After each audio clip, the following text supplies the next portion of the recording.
I just clicked onto the quest layout. Hello! Welcome to Chromatic Chimera, where we're playing Quest. No! Tonight we are continuing Madame Curio's Bazaar. Thank you all for joining us. Thanks for the early raid.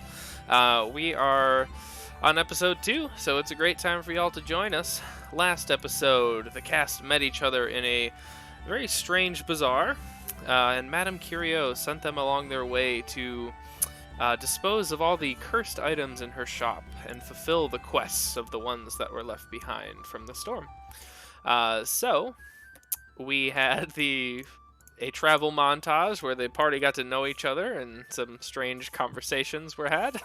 And then we got to the town of Candlecrest, a college town in every sense of the word, where the college's spike ball team was competing against their rival, the Albion Ankegs versus the Glitter Gold Golems. Did I get that right? I don't know. Check the VOD. So, I believe that was it. That was right. That was it. Sweet.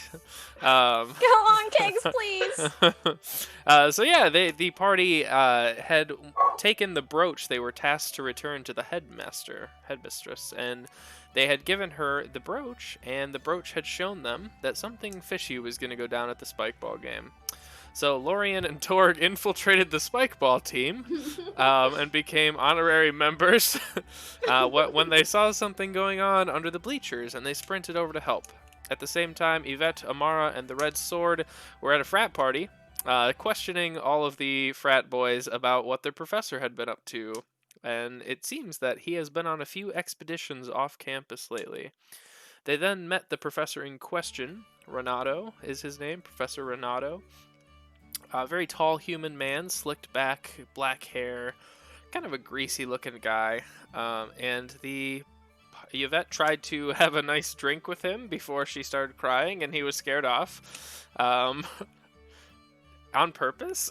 And then they were walking through the crowd, and Lorien felt their magic beginning to be ripped out of them. They managed to pass the save, Adjudicator be praised, and it turned out that Professor Renato was the one tracking them the entire time. So that is right where we left off, on that bit of a cliffhanger, right in the middle of this crowd. So you all stand there. Half of you have kind of diverted to one half, if I remember. The other were kind of on the other path. So there's like a fork in the road, and you're all kind of separated. It's like that. It's the after a big event traffic right now, just wall to wall, like people moving. So you can't really do a whole lot. But we will pick up right here. I think Lorien's sort of staring at their hand, alarmed for a second. Like, at first there's just panic on their face, but then they realize everything is fine. They managed to resist whatever it was, and I look around and I'm like, oh, that's pretty rude. Someone just tried to take my magic or something? Well, that ain't right, mate. Wait, what? Something didn't feel quite right there. I thought for a second maybe it was like the adjudicator was like pissed at me, but can't imagine why that would be. So, the only other explanation would be, whoever's running about trying young people's magic, tried to take mine. Lorien, mate, did you happen to smell some sort of funny smell when your magic was disappearing? No, I mean, there's lots of stale beer, and that guy just puked over there, but otherwise, it smells pretty fine. I miss his college. I was going to see if we could have Tara try and track whatever was trying to take your magic, but that ain't looking like a solution. Well, we can assume it's probably the professor, since we saw him with a student earlier and that whole mess. Should I go hit him? In the middle of the crowd, with all of his students watching. I don't know. I think we might need evidence. How do we prove, somebody messed up a spell? Because he definitely messed it up. It didn't work. So...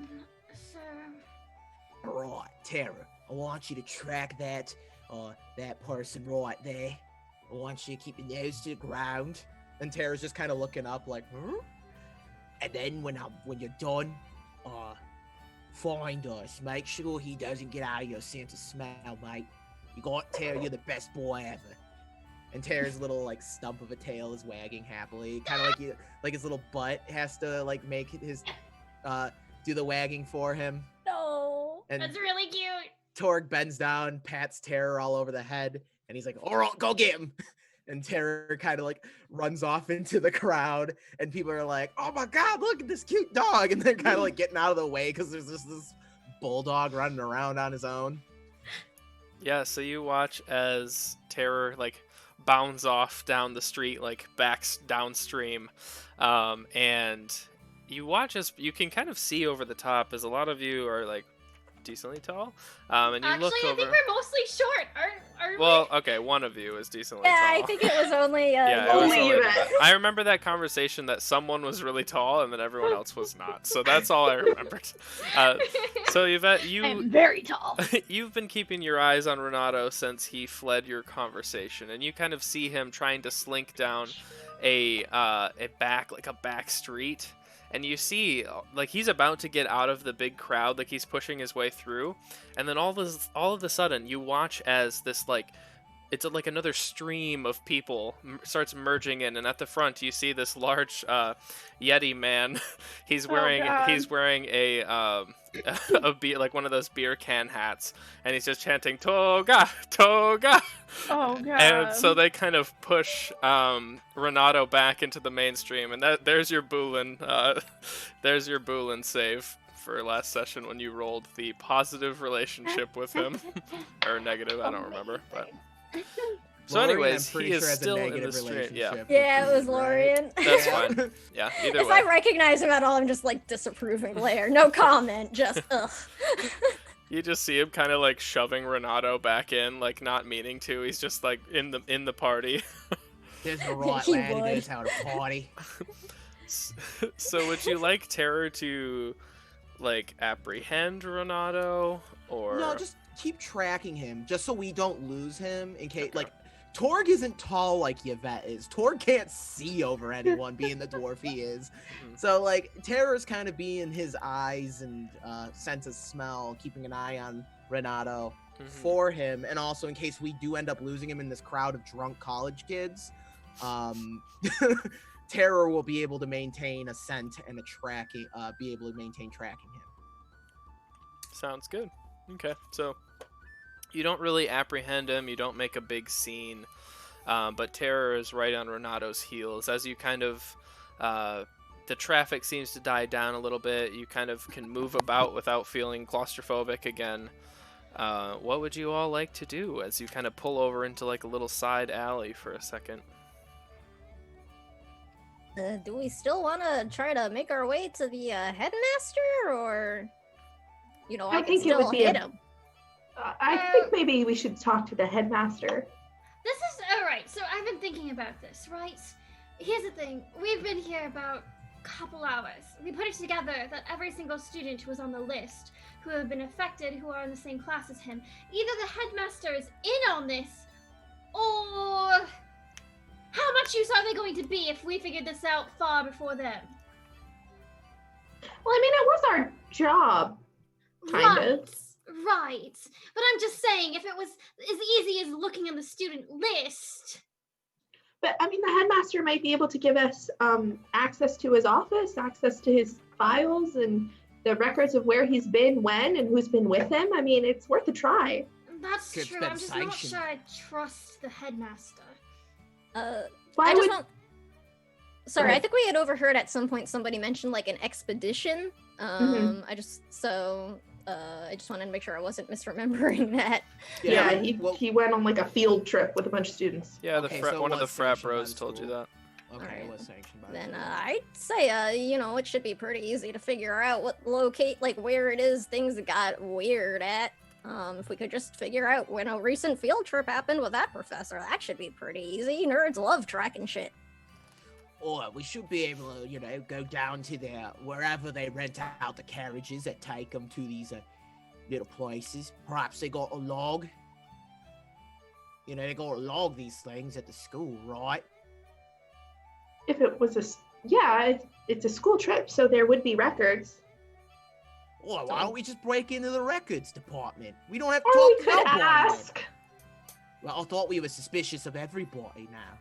I want to just start looking around at all of the billboards and see if I can find any like really old fucking postings about some kind of expedition headed by this professor.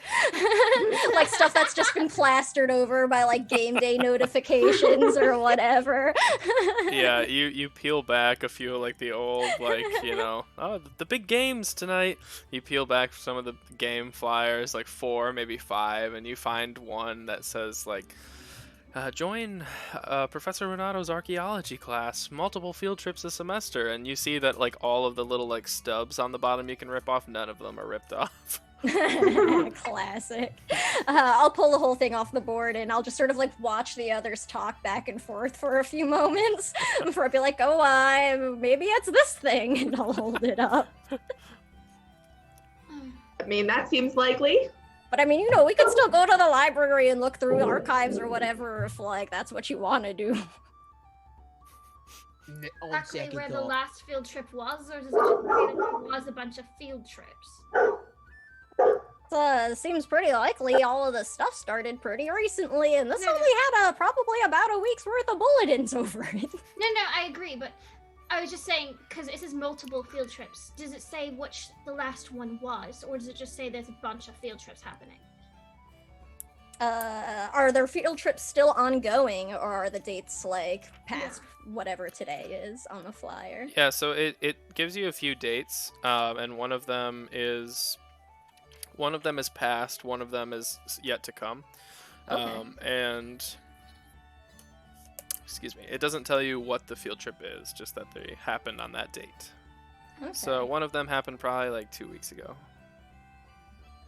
Oh, okay. Were Well, we told when the first case happened? No, they don't really have a time frame to give. okay. Useful. All right, Job, perhaps, school.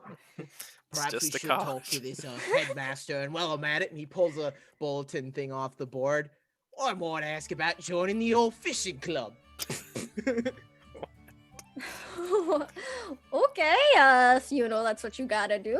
But I don't think you can join the fishing club if you don't go here. oh, are you is gonna that how it apply? works? Oh, crikey! I've never been to college, mate. Do I look like the college type to y'all? No. I look back at all the others. Yes. Yes. Right, let's get pissed drunk then, mates. Oh. Okay, I think we should probably figure this out first. And more importantly, has anybody heard the score yet? I don't see anything. Oh, last I checked, the ag kegs were down, mate. No, you shut up. Just pull off one of the others and ask them who won. They're all screaming. Grab a drunk kid. Hey, who's winning? What? Is the game over? You just like pull over this like just What pissed, year is it? this fucking pissed drunk kid. You can barely see straight. He's like, I think the egg kegs won. Honestly, at this point, I don't even care because there's free beer, and he just keeps like walking through the street. Pretty Okay. on. He says he thinks the Outcags are winning, but he's very drunk, so Oh yeah, I mean, it just means that if they lost, I gotta drink at least 14 gold worth of free beer to balance it out. So we should really get a move on. We got a long day Wait. ahead of us. Can someone explain to me, why would you get so drunk that you can't remember the game you're trying to watch? You know, I don't know. It doesn't seem particularly pleasant to me, but to each their own. Understand nothing about what you lesser forms are doing here. None of this makes sense. If you're attempting to gain knowledge to better yourself, why would you waste your time drinking till you pass out? Because getting knowledge to better yourself is really hard. it's boring. And getting right pissed is a lot Tiring. of fun, mate. Oh. I mean, I had to do like all of my learning for the most part by myself, and I mean, I have to say, this would have been a lot better. Yeah, I'm a bit self-taught. Would have been a little less painful than having to go punch bears and pigs in the face myself. Ugh. Okay, that still sounds a lot more fun than what I had to deal with. Yeah, my education was pretty dry. Alright, tell everyone what. After we're done here with our little escapade, we go to one of these college bars, we we get right pissed, and we talk about our own alternative educational experiences, right? And then we all have a good laugh. Perhaps we go back to that big fuzzy guy. He smelled kind of funny, so he's probably got something nice on him. And then we have a nice evening. And then Tara licks peanut butter off our faces. How's it all sound, mates? Right. Definitely no to those last two parts there, but we should probably figure out what we're doing with Tailsy McTailson over there. Yeah, technically we're on the job, so Maywood So community. feel the college. need to interject and say that one of us at least did go to college. I was an omnipresent sword. I didn't need knowledge, I had knowledge. I was mean, homeschooled. Oh yeah, me too. I like hold up my hand for a high five. Yeah. Right, the forest was Miss School. Again, way cooler. Wait, Okay. Hey, Ben, did you go to college? wait, where did you go, Yvette? You mentioned going to college. I went to Elf College. Yeah, Wouldn't where's be that, able to mate? go. What's elf college like? It lasts Yeah, what forever. is it like? Last forever. How long is forever? Yeah, well, it's more of like a 15-year sort of deal, at Oh. least. But if you Okay. want to, like, get an advanced degree, it's like 50. Drop in the bucket for elves. I mean, Wait, you mean to tell me that elves have this thing where they go to school and they get pissed drunk for 50 years straight? oh god, no. We actually Oh, no. learn at Elf College. Oh, fuck that, mate. Should have went to trade school instead.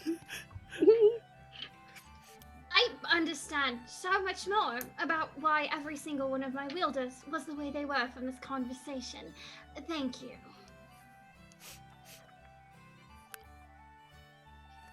What's our next move? I What are we don't know doing? how to proceed. Alright, I'm telling you, we go to the bar, we get right pissed, and we keep this conversation going. Orc, we are on the job. We are being paid. We Oh. gotta. Oh, Amara, you've never worked with me then. And he just grabs the No, I table. haven't. Oh Okay, god. So if we know who it is, why don't we just confront him and beat him up until he confesses and then turn him in? Well, we. What I said like 15 minutes ago. I'm kind of with you on this. Let's just leave a threatening note in his teacher locker or whatever, and then just Teacher locker. Or we could double check that we're correct because we don't actually have any evidence that isn't circumstantial. Tell the headmaster because that is what we were hired to do, and maybe talk to campus security or something, and then confront him. Because like if he's stealing people's magic, he's probably dangerous, and I wouldn't want to confront him without telling anybody about what we're doing. Have you looked around? I don't think campus security is going to be much help. I mean, you raise a valid point, but we still should maybe tell the headmaster. what time is it? Is the headmaster even in? It's probably like I mean, 6 we p.m. spoke with her like an hour ago. All right. If she turns out to be the one behind all of this, and we couldn't actually trust her, I'll just. Well, then we need to punch her in the face. I don't understand. No, that's true. What if we just beat up everyone at the school and call it a day? I think that solves it. I mean, I'd like to try to do something to stop someone from trying to yoink my magic again. I'd that be was pretty into that. As Not Red really Sword is very talking fun. about fighting everyone, Torg's getting axes out. Alright! I was waiting for someone to say go. I'm not sure why violence has to be the answer every time. It doesn't. I'm a sword. Oh, that makes a lot of sense. Okay, that's valid. A valid point for the Red Sword. However, the rest of us. You tried to steal my heel, and that's really hard to get, you know. That's true. This thing hurt, and I just like hold up my tattooed hand. Yeah. So I let's just just start talk to walking the towards the principal. headmaster. I'm making an executive decision. Okay, guess we're going that way. All right. So you wind up the cliff. Chris. I gotta pull up my notes that I don't have. So as you wind up the cliff to the headmaster Paula Everhart's office, you get up to her door where all the staff was, where you met Reuben, the storm giant, the day previously, and Paula Everhart, and you knock on her door, and she says, "Yes, come in." And you open it up, and you see her kind of sitting at her desk. Her eyebrows are kind of like knotted, kind of worried. It seems that while you have been out patrolling the outside, she's been kind of making sure everything is cool inside of the school, making sure nothing is going on. She seems stressed, tired, a little sweaty. She looks up and she's like, "Did you find anything?" Well, we have a suspect. Your archaeology professor? Are you talking about Renato? Yeah, that's the one. It seems most of the people affected have been in his class. There was a student too with the dark magic thing. That was an ordeal, and he came out and was threatening him behind the school. He was threatening a student, so maybe even if it's not him, fire him. Honestly, none of your professors we've talked to at all have been decent. You should just fire them all. I mean, we don't have that big of a budget. I can't get top of the line professors, but all right. Maybe if you spend less money on your spike ball team. No, okay, but that's important. That's important Alright, stuff. Look, headmistress, right? Look, we'll take care of your little problem on the discretionary, on the quiet side. Tell you what, I'll gladly be an adjunct professor and teach some courses about dog training. Okay. She just drops her head in her hands. All right, well, I think we can work that out if you are able to bring Renato into, well, at least prove without a shadow of a doubt that it is him. How much violence can we use? Well, I suppose if it's proven, as much violence as you want. All right. I mean, Excellent. Can we have access to his office and his files, please? Sure, he's not here, is he? Have you checked? He's on campus. I don't think he's in the building. All right, let's go check it out. She stands up and she fumbles under her desk for a little bit, and she gets out a key ring and moves over to his office, slowly puts the key in and opens it up for you. You see a small office, much smaller than the other classrooms and offices that you have went into. And it's just it's very dark in here. There's a hearth, there's a little fireplace. It's not lit. It's more of like a den than an office, really. There's some frilly furniture. It kind of seems against his personality type, this whole room. But anyways, here is his office, and Paula kind of looks back and she's like, "All right, well, just lock when you're done, okay?" Okay. I'm almost glad my charms didn't work on him. Horribly Yes. decorated. You should be. And Paula just kind of locks the door. Oh, I thought she was gone. I was gonna wait till she was gone. Okay. Can I see if I can find any records of where his latest field trip was? Sure. Let's all make some willpower tests. Nope, wrong game. I think I've made my own system at Yeah, this we're point. back to wisdom now. Yeah. Sorry, Chris. I think I've made my own game in my We're head. just trying to keep you on your toes. Yeah. I rolled a 2. All right, this Nice. isn't D100. Roll above, Alex. So Roll a 20. 4 total. Roll 20, add wisdom. Count my thing? or- 14. Oh, and don't forget, if you have a background thing, plead Yep. your case. Yep. Why Yep. would that? Does wait. it not let you uncheck a? Oh, there we go. Never Oh, mind. I Hang do. on, I let me have reroll. insightful tactician, which I could probably use. All right, I can drag myself up to a 7. Okay, it is using it. Wonderful. Chris, can I use some can I bullshit and say, by being a trailblazer, I know how to find things that are hidden. Sure. All right, that'll make it a 17. Okay. Just the I actually rolled an resignation. 8. Sure. I rolled an 8. I'm still indignant about my magic almost being stolen. I Fair got an enough. 8 too. I'm still looking at the frilly couch. Like, what is this? Distracted Why? by the interior decorating scheme. Well, I got a 21. I'm really looking into these curtains and being like, oh Ooh. my god. Yvette is so disgusted that Ugh. she finds underneath the couch, she finds like a little lockbox because she's like so closely looking at the frill and how disgusting it is that she sees like a little lip of floorboard where there's this little steel box, big enough for like a sheet of normal size paper in it.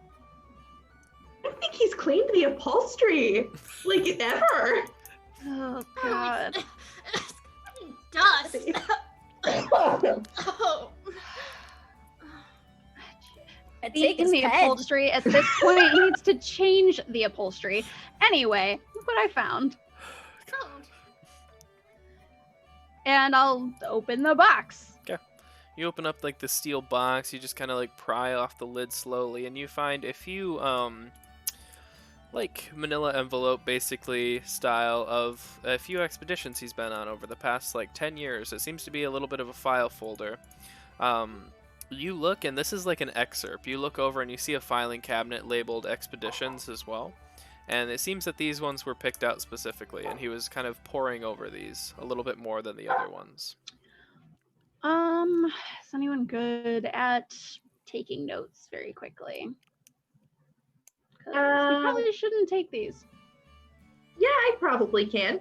I have a background Well, we thing. could just take them and then return them if he's not, stealing people's magic. I'm gonna start There's- like flipping through them, see if I can find any sort of pattern or anything. Okay. The red sword. There's something that's kind of called presumption of innocence in the mortal realm. Oh, what? No. Yeah. What? It's- No, shouldn't you just assume everyone is guilty at all times? Yeah. That seems Personally, smart. yes. Yeah. Personally, No. yes, you should. Like, as a person, No. you should distrust everybody because I they think- will rip out your heart No. and stamp on it and take everything away from you. But as a society, it's like a law. Okay, That's not a healthy way to go through. Yvette, are you okay? I think we've established not so much there. Anyway, Don't. The red sword? That is not good advice. Don't take that advice. so I was talking more about like the societal part. all right, Most I got places Yvette. tend to get corrupt once power's involved. Personally, people tend to vary. I'm sorry about your experience, though. It sounds like you've had a rough go at it. Sounds like you could use a little canine companionship, mate. oh, I know where just to find the right pooch. does it slobber as much as yours? Hey, you take that back. You don't talk bad about Terror, especially with his daddy present. I was asking an honest question. Terror has a bit of a drooling problem, yeah, but he's a good boy. A drooling problem. Really problem. He can't help it, that's the way his face works. Not everyone could be born all nice and pretty like you, Yvette. Oh, I'm sorry you gotta be so diabolical to my doggy because your husband broke your sorry little heart, mate. Hey, Uh, What is that? She insulted his dog, damn it!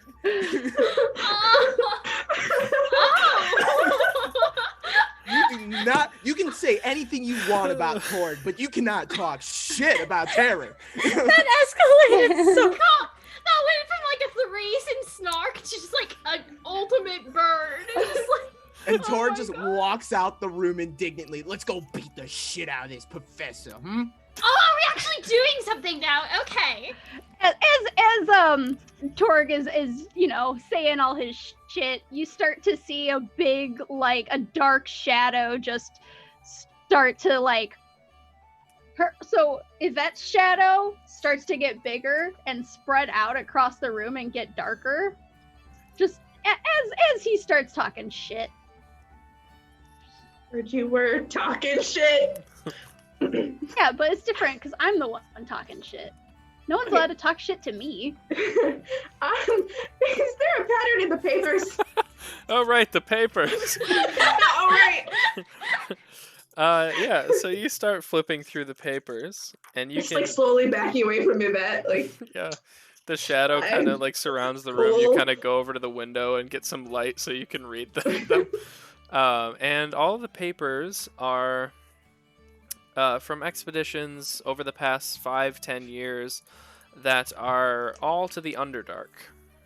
Oh, And it seems when you flip through his like master file that all the ones to the Underdark have been moved to this secret little box that he was trying to hide in the floor that Yvette found. ooh. Okay, are these is this just like place, date, budget, or is there like a summary of the trip or Yeah, there's a summary. names? Okay. There's a Any- summary. They start out pretty benign. Just explored the Underdark, brought back some vegetation for my students to study. No one was injured, no one was harmed. We didn't see anything evil. And then they start to get a little more like convoluted as you kind of flip through them.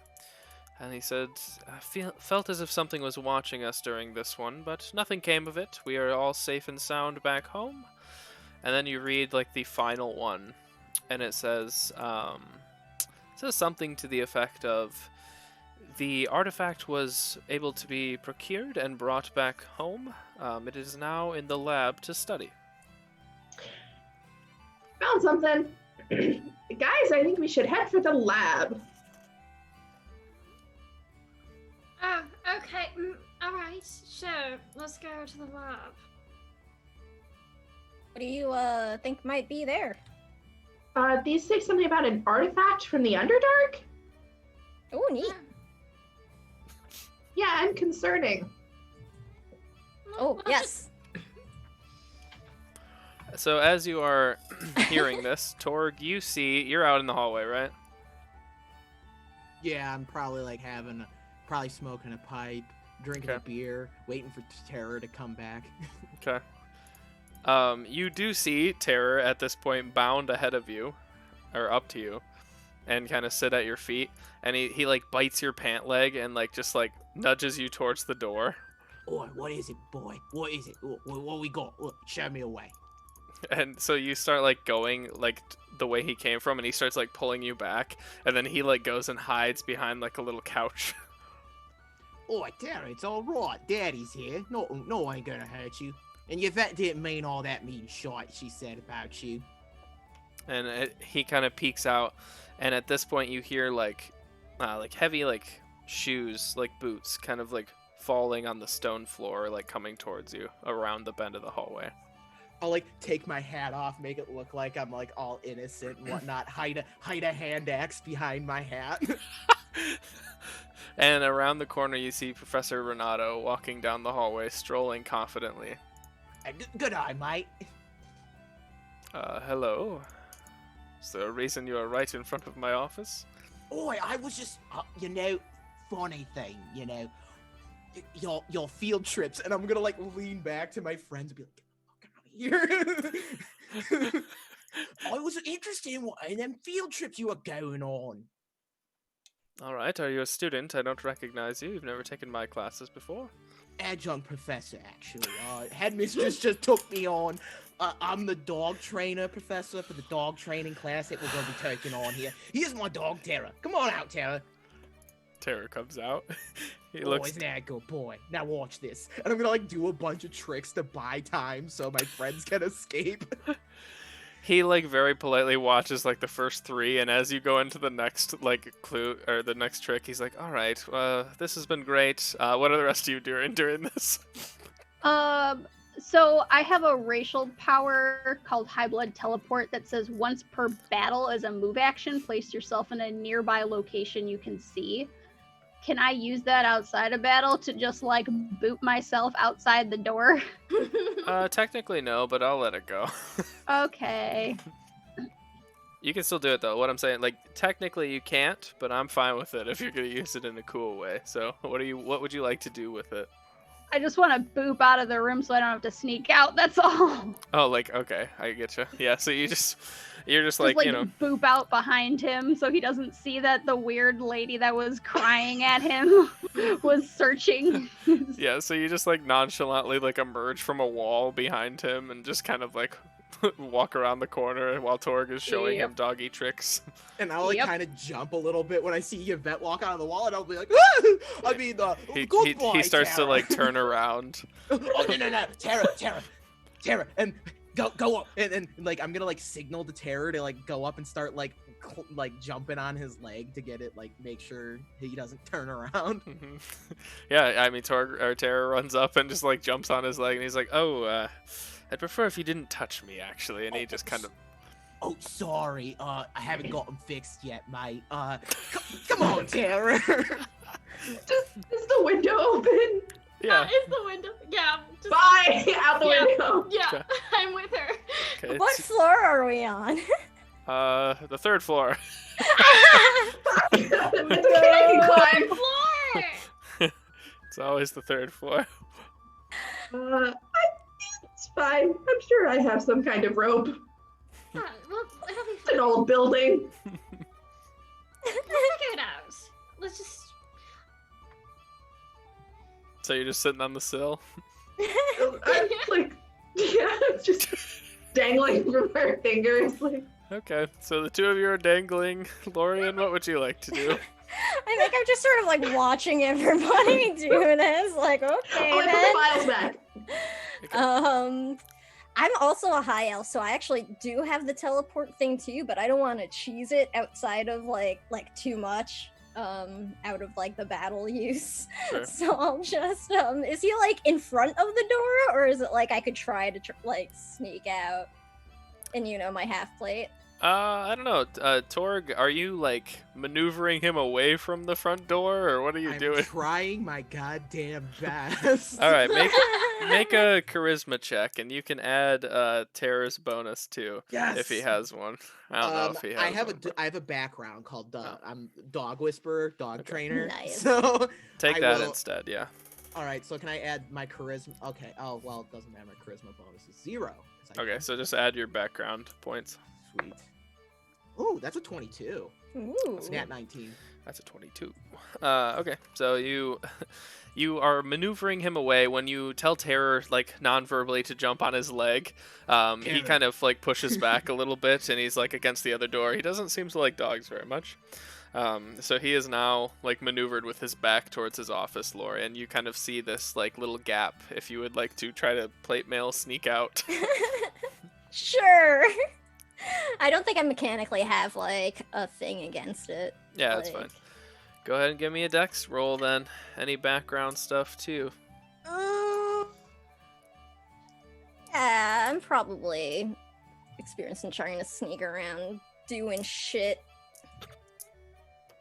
Not like it helps me right now. That's 9. I think as I go to like sneak past in my half plate, I just sort of pause and Oh, like no. pantomime hitting him in the back of the head with my spear to Torque. Like, do you want me to kill this guy for you? Kind of way. Oh my god.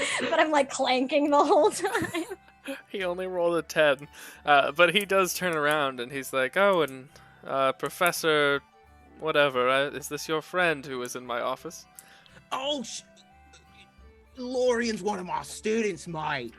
Oh, isn't that right, Lorian? I was just, introducing Professor Renato to some of our coursework that we're going to be doing, which we're going to, be working on getting Terra not to hump things randomly.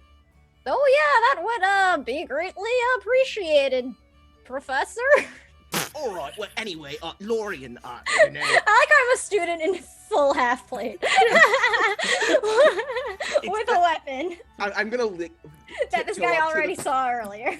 I'm gonna tiptoe up to the professor and just be like, "It's the style these days. I don't know what's with them kids." I think I've seen enough. And as he says that, like his form just like changes and just like drops, and he just evaporates like mist. Oh, gross. Crikey. I don't think that was normal. Yeah, I was doing good, and then the plate mail's a bit clunky, mate. Well, am I able, I guess, to like recognize anything about the magic effects of him like smoking away. Yeah, so your first encounter, you guys and people fought two like shades basically, and it looked very much like that same effect that the shades were giving Okay. off. Okay. Okay, well, at least he's got a brand. That's always nice. We should find the others. I know Yvette's around here someplace. Yeah, she can't have gotten too far. So, yeah, I'm gonna like kneel down the Terror and like kind of pull him in and hug him. She better not talk no mad shit about Terror anymore then. Lorian, who also does not like dogs, is just sort of like, yeah, sure. He's a good lad. You just gotta give him a chance, mate. Okay, I don't really have the, to be truthful, the best track record with the dog type things, and they sort of go and like rub at the scars across their face, and they're okay, but I trust you got a good handle on that guy there, right? Yeah, the only reason he was going after the professor's leg was because I told him to, mate. Look, remember how I said we were going to have a pint when this is all over? If you want to talk more about that, mate, I meet a lot of people who don't like dogs, and, I sometimes help out with that. Okay, there's not really too much to really talk about, but maybe later. I think we should try to find the others first before Smoky guy over there gets too far away. Boy, good plan. And Torg, don't lose that scent. I mean, Terror, I'm Torg. Well, the alliteration's gotta be confusing sometimes. Yeah, especially when you start getting right pissed. Sometimes I wish I was the dog, let me tell you. Okay. You can tell me that later. Because, I gotta stop by the pub anyway and find out the score. And I just start clanking away after where I saw, Yvette teleport. Alright, so y'all group up after the ledge-hanging crew comes back yeah, inside. About that, does anyone look at us weird since we're just, hanging off the ledge? Yeah, some students probably walk by are like, hey! Hello. You guys okay? We're We fine. could probably just fall on them. I don't think anyone would miss one or two of the students. So here's the thing, the Red Sword. Humans and tieflings like myself have these things called bones, and they break if you fall far I know, enough. it is such a terrible system. It's awful. Who designed you? It's a good question. Because not a fan Depends on who you ask. of any of this. Yeah, it's very painful. Oh yes, no, I experienced pain for the first time. Not a fan. Not Oh. really enjoyable.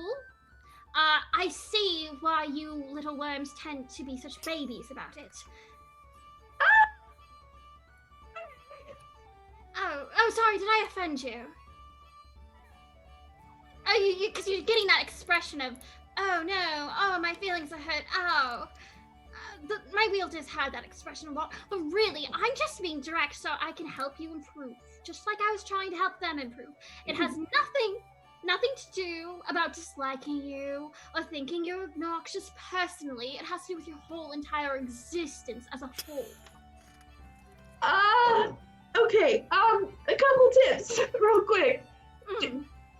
Some diplomatic advice about speaking to other people. No, see, I've decided about that. I'm not going to do the whole diplomatic thing. It's just a waste of time. I know what I want to say, right?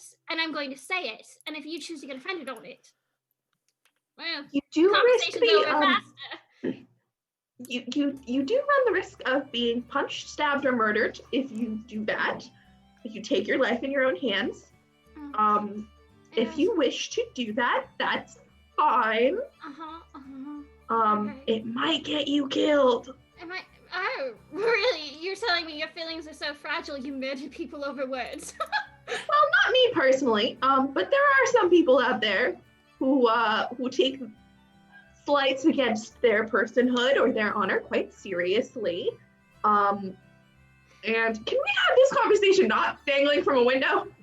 I mean, if you like. Yeah, okay, I'm gonna climb back in now. I think he's still there, isn't he? No, he disappeared. Oh, okay. All right, so the party meets up, and they are on their way. Okay, now that we're not dangling from a window, back me up, rest of the party. Like, you can't, blunt is one thing. Outright rude, that can lead to brawls and occasionally murders. Wait, what is one thing that is rude that can lead to brawls and murders? Okay, I was speaking with the Red Sword while we were hanging out of that window, and the Red Sword made some comments that were, one might say, insensitive, and potentially hurtful.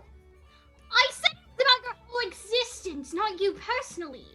Well, you also called me a pathetic worm, so there is that. No, your whole existence is a pathetic worm. I'm currently a pathetic worm. You yourself are doing better than most pathetic worms. You should feel good about that. Okay, there. We don't have time to unpack all of that. But our professor guy's smoke poofed away and is I guess getting away like right now. So maybe later. I want to check out the lab first because I'd like to know what we're up against. But But he we did go poofed far. away. Well, he's not going to go far if he's stealing magic from his students. Yeah, but he's gonna hurt more students the more long we take. Now he might be desperate knowing people are after him. Right, but Now if it is what? tied to a cursed object, there could be. We might not even be able to kill a source of it if we don't understand what the object is, because it might have try directly to the object. Plus, What? like many serial killers, the best thing to do is wait for them to strike again. Exactly. If it is based off of a cursed object, if that's where he's getting his power, chances are he'll come back to defend it. Diabolical, mate. Not Did terrible. anyone find a cursed object in his office? That would have been convenient. He said in his notes that there's something in the lab that's being studied. Oh, you should have led with that, mate. Let's go to the lab. Well, I did, but Well, actually, you led with rudeness and etiquette concerns, Yes. but Oh, by the way, piece of advice for your Red Sword. You can insult me all you like, but you don't talk bad about my boy Tara. What happened? I'll gut you if you do. Okay, well, I understand your point, but why would I explain anything to a dog that doesn't comprehend my words? While I'm saying something direct, it is to get to the point faster and to make sure everyone around me understands and can learn from what I'm saying. Honestly, I'm giving you free advice. Most people pay a big price for what I'm doing, and yours is free. I'm giving you advice too. And sometimes the best thing you can do is zip it and just not say anything.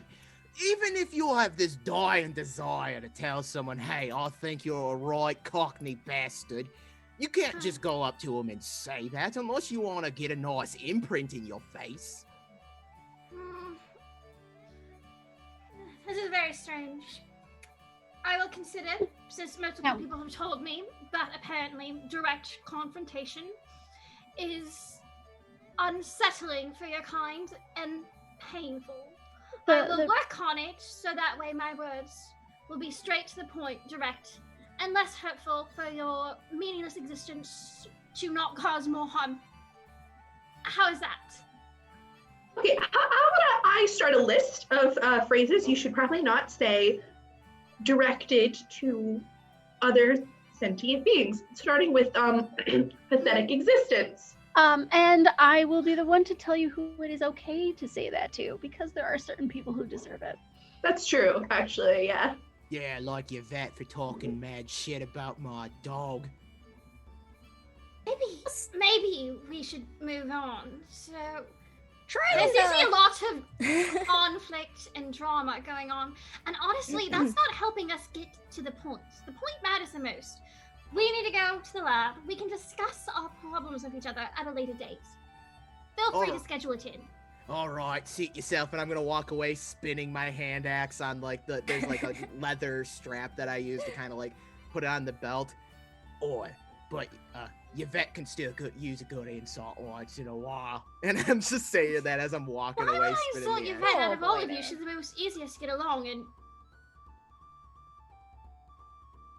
Oh, well, that's sweet there. oh, I suppose it was. Yes. Maybe, oh, sorry of it. No, I was just she'll just look pointedly at Torg and be like, "See, I'm easy to get along with." Yeah, oh, that says a lot about you, Red Sword, not a lot about Yvette. Anyway. Maybe, try to keep in mind that, lots of the, you know, like, other human-y types out here are, about as squishy and, like, you know, emotionally as we are physically, you know, so if you're, that helps sort of equivocate that for you.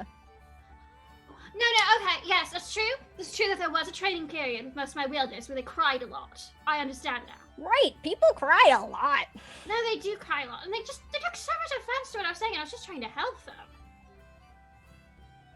Right, but you know, so while you were trying to have them get the hang of it, you know, there was like a time and a place where it was like, you know, you would have those conversations, right? Not great in like the middle of like right now, all of this. I already said that we should move forward, but everyone wants to lecture me on the etiquette. Oh, I mean, I figured we were like walking now.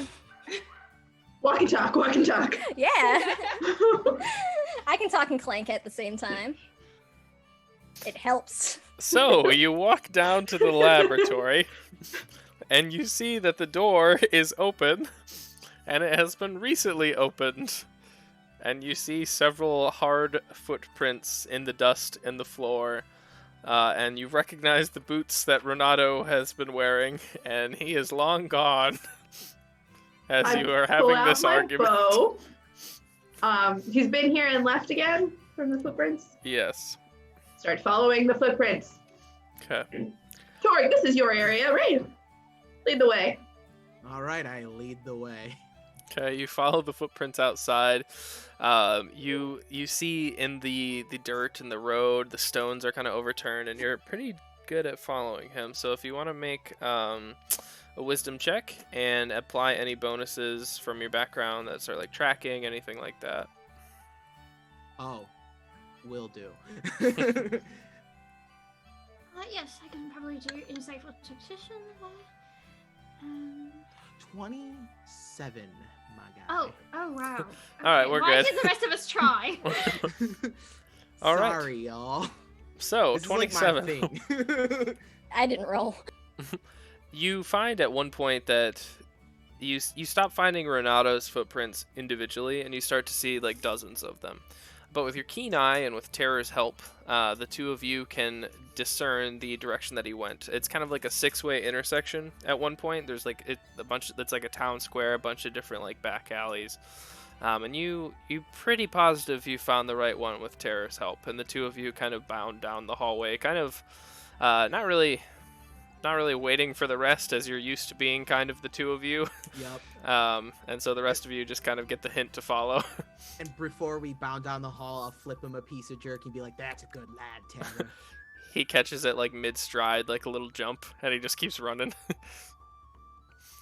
So the two of you make your way, you wind through the town of Candlecrest, and you find the footprints, Torg and Terra. They kind of lead off out of nowhere. There's not even something that your 27 can find, but it does lead off in front of the Kappa Epsilon Gamma Fraternity House. The one that half of you have already visited. You see in front of you a absolute mosh pit of people partying after. Lorian, go ahead and make me a wisdom check. Oh no! Boop, boop, boop. Wait, hold on, let me uncheck a background. 13. You hear over the crowd. You hear one of the. Did Alex just disappear? Oh my god! You hear in the crowd. His stealth roll. You hear another Ankegs victory. Oh yeah! Lorian gets very excited. And Okay, this day got great. And you see one of the players that the two of you sat by on the bench. He's being like hoisted, like crowd surfing across the frat party.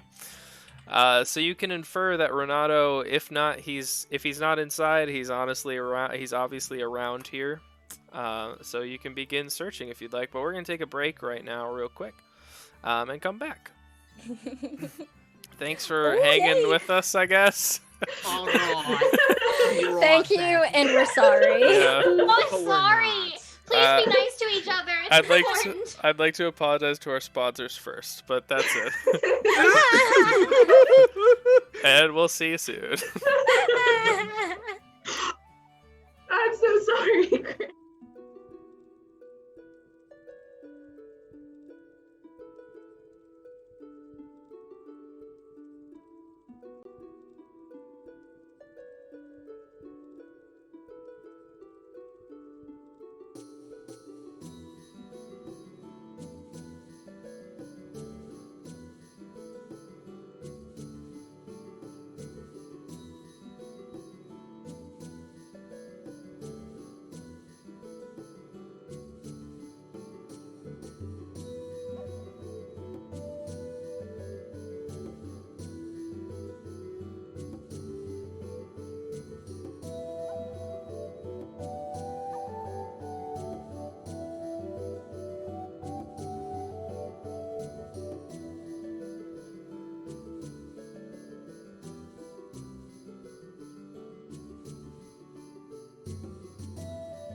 Good And time, we're mates. back.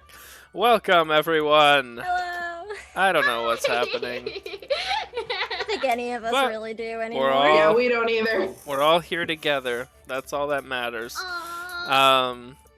So we are outside the keg frat party. One of the Albion and kegs is crowd surfing, as they have just won over their glitter gold rivals. And you all know that Professor Renato was somewhere on this facility.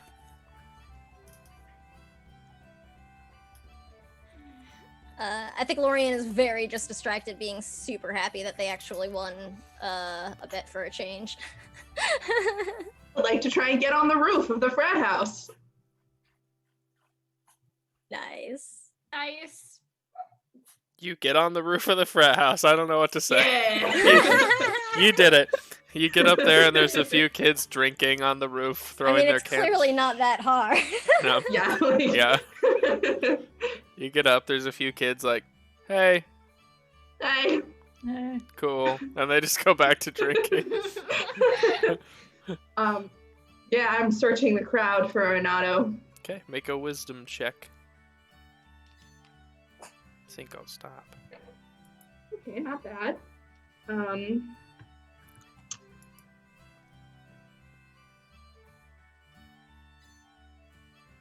Took me too long to do that math. It's a 17. Okay, 17.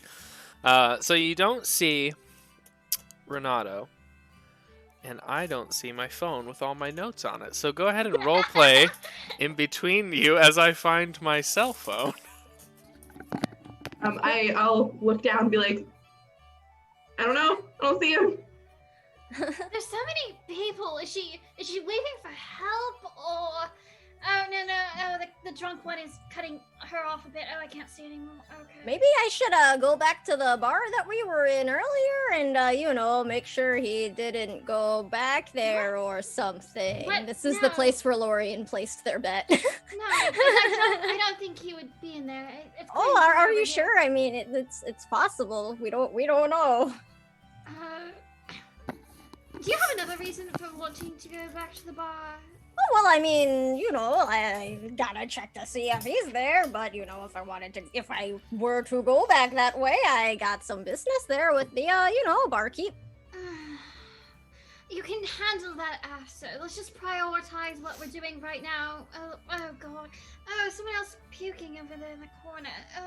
Oh, they got far that time. Oh god. Well- And it's very nice being very tall and further away from the ground where the smells are. I am not enjoying this being short thing. You think if they were going to make me flesh and blood, they could at least make me a tall one. You know, there are ways around it. And Yvette will kind of lift the hem of her robes to show her 6-inch heels that she's wearing on top of her 6-foot height. Oh no, I want that. How did you get that? Oh, you can find them anywhere. Those are really nice. Yeah. Bet you're regretting that choice now. I'm just looking at the gross floor. You know, I suppose that I actually look at my clothes that are 3 sizes too big, torn up, do not fit whatsoever. I suppose it might not be bad to invest in something that fits while I'm stuck in this form at some point. Ooh, I think that could definitely be arranged. I just look at Yvette like this seems like your department. I have some things I might be able to let go of. Might have to roll them up a bit, but Yeah, well, it's probably better than this. I am not exactly sure where Madame Curio found it, but, it's not cursed yet, so we call that a win. yeah. Actually, it'd be more exciting if it was. I don't think you would enjoy it very much, though. You know, I was cursed objects. I am familiar with the process. Yeah, I guess you would have a lot in common, actually. All right, Bet it's so less fun. Amara, on the roof, you are searching the crowd, and you do not see Professor Renato, but you do see Brock Bismarck, the keg member that you had all talked to in the kitchen of his frat house earlier today. And, Just about to ask about him. and his girlfriend, Katie Curling, is next to him. Katie Curling. Hmm. What are they doing? Are they suspicious? They're doing what couples tend to do at parties. They're just making out Yep. hardcore. Okay.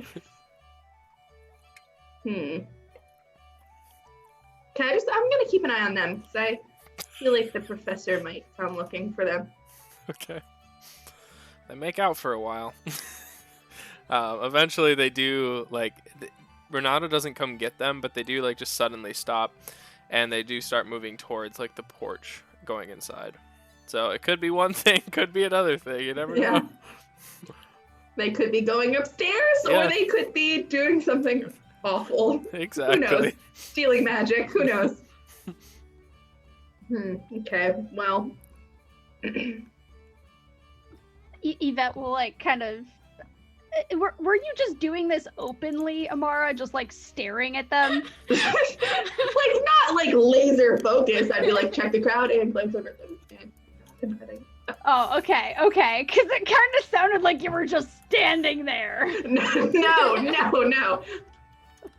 Okay, never mind then. I was doing the like, this is kind of uncomfortable, but I have to check. Oh, okay, they're just still there.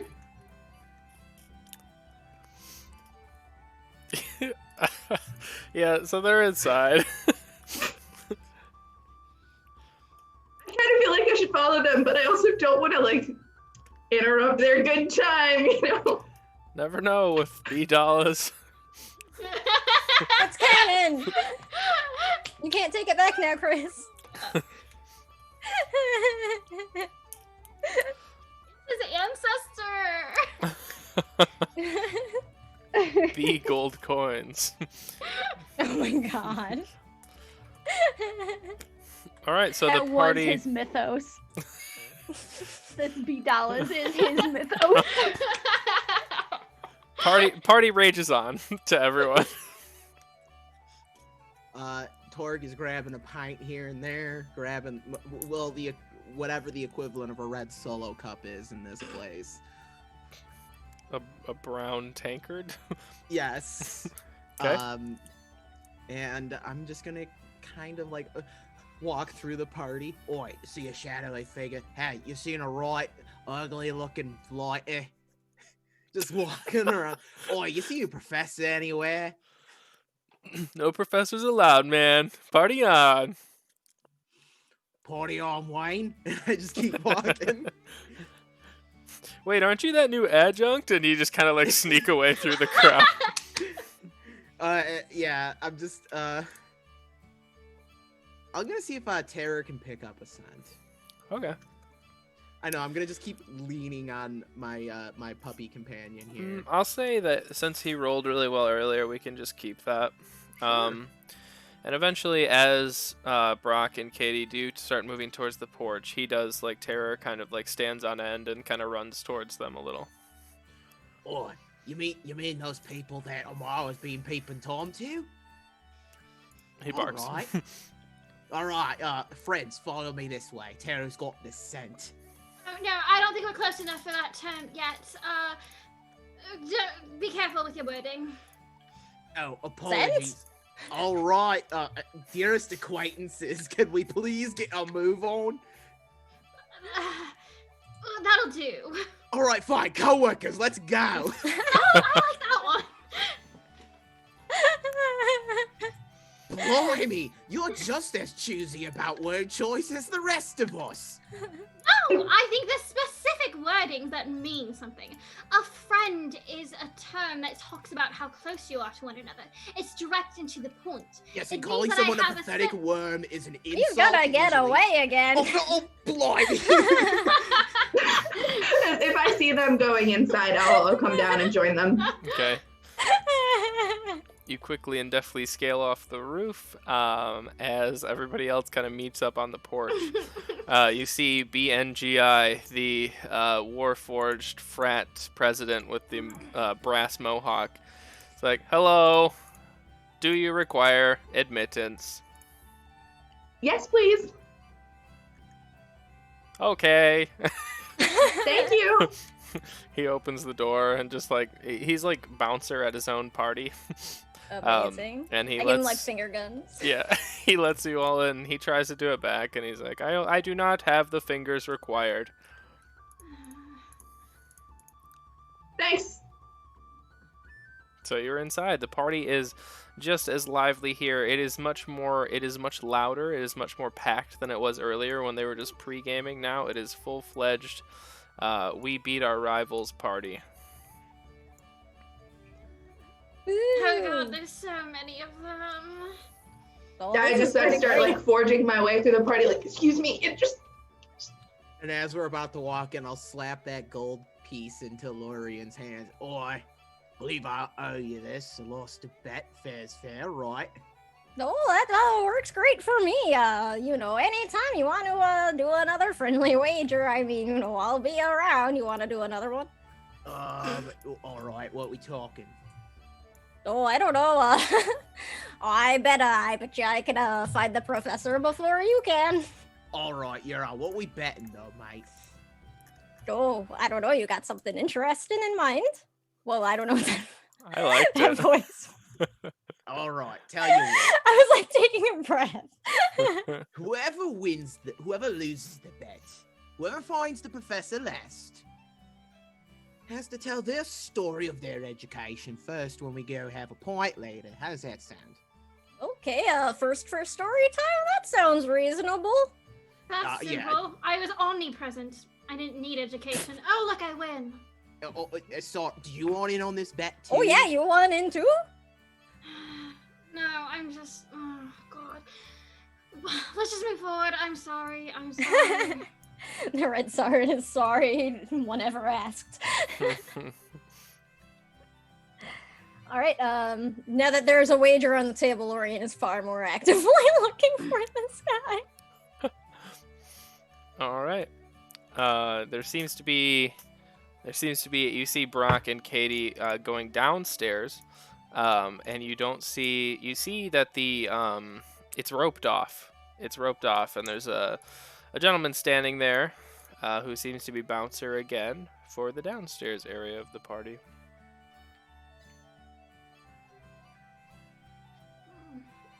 It's just Wanna.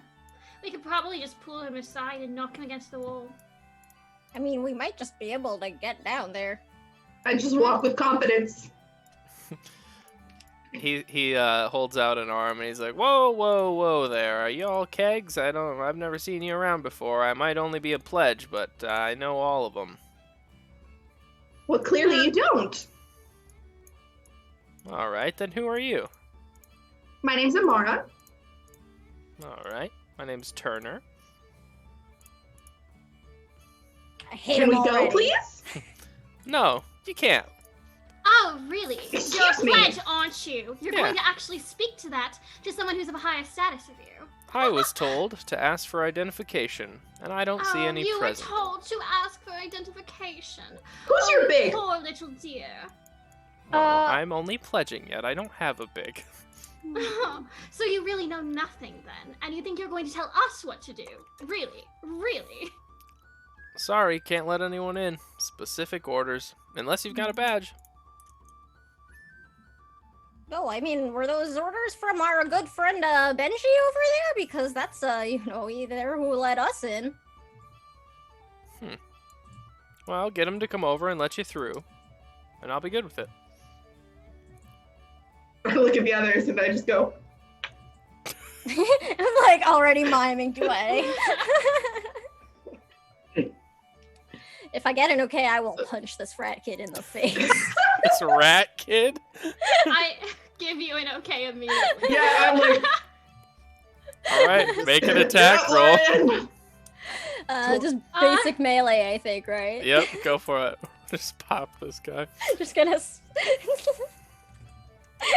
I'm getting just flashes of that Avatar episode. Hey, riot, riot. That is a 17 versus AC. Yeah. How much damage did you do? 5. 5. So you just cold clock this guy under the chin. the side of the chin, and he just like falls down the 2 flights of stairs, just like smacks his head against the wall, and he's like, "My grandfather's gonna hear about this. He's a 1945 alumni," and he's just like standing. He's I'm just just sitting like, down oh, there. you really hit your head hard there, because I don't think that year makes sense in this sentence. How would you know? You probably don't even go to Candlecrest, and he's just down there like clutching his head as you all walk by him. As I'm walking by, you're right. I'll teach here. It's like, well, that's even worse. You can't be here, and he's just like incoherent at this point. I'll try and make a mental note to cast a heal on him on the way out if I feel like it. Yeah, I feel bad leaving this poor frat kid with a concussion.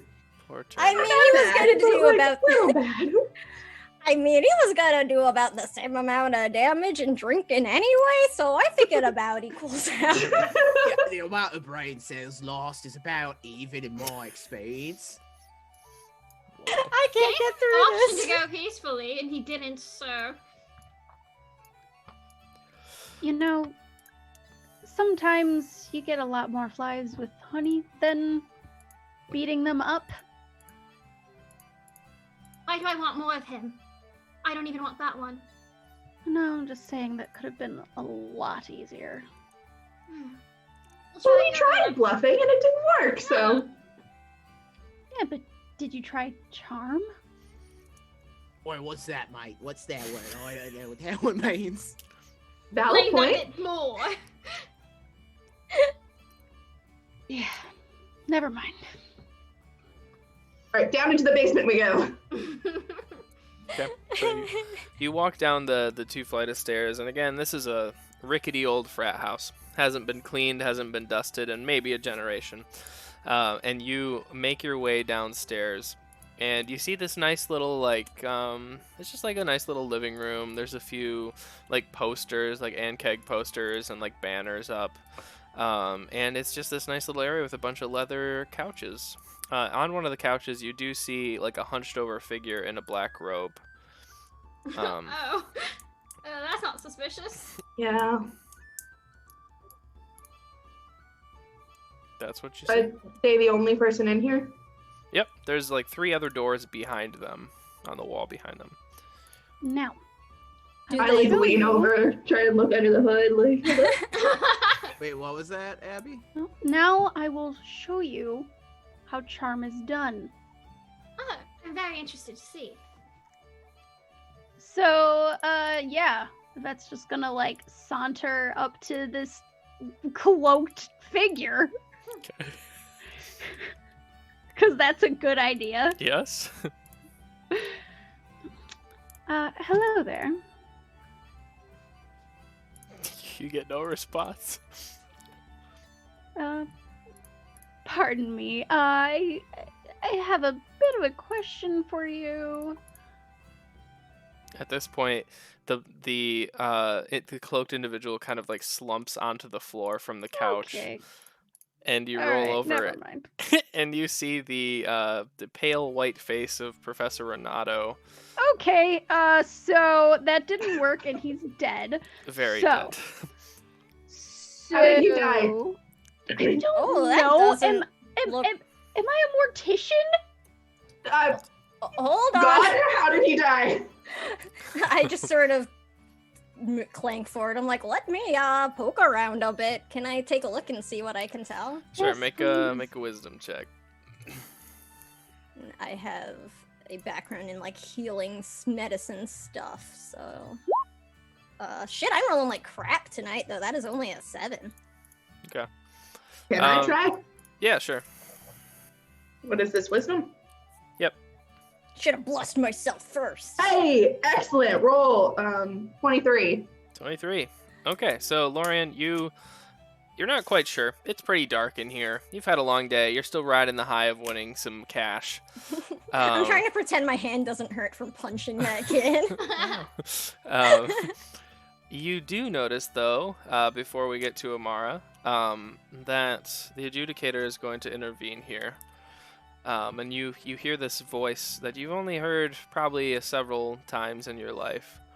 And she says, make sure this one doesn't come back, okay?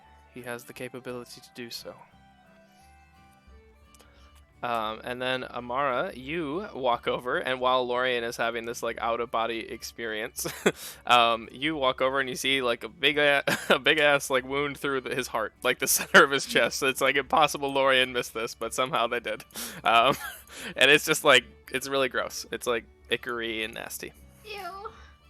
Does it look like a bladed weapon or like maybe a stake? More like a steak. Check his teeth. They are flat. Damn. No bloody portrait here. Okay, well, he was stabbed. Mm. Doesn't look like with a sword, though. So they decided to use a lesser weapon. Their choice. Oh, well, something's really not right here. I don't really know what it was stabbed him, but this guy's got the ability to be coming back to life or something, so I got a little thing I gotta do. Hang on. I just sort of like crack my knuckles and start standing up. Christy, you said the wound looked ichory? Like not blood? Yeah, there's some like black ichor coming from. There's also blood. You get the sense that maybe whatever weapon injured him was ichory. So Lorian, what are you doing to this corpse? Oh, let's see. I'm trying to figure out like what I've got that'll be good. I don't know, would holy damage impact like an ability to come back or something?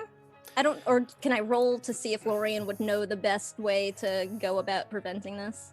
Just because I don't really know like cleric spell list and stuff like that yet, I would say that holy damage is probably enough in this case to make sure that he doesn't come back. Okay.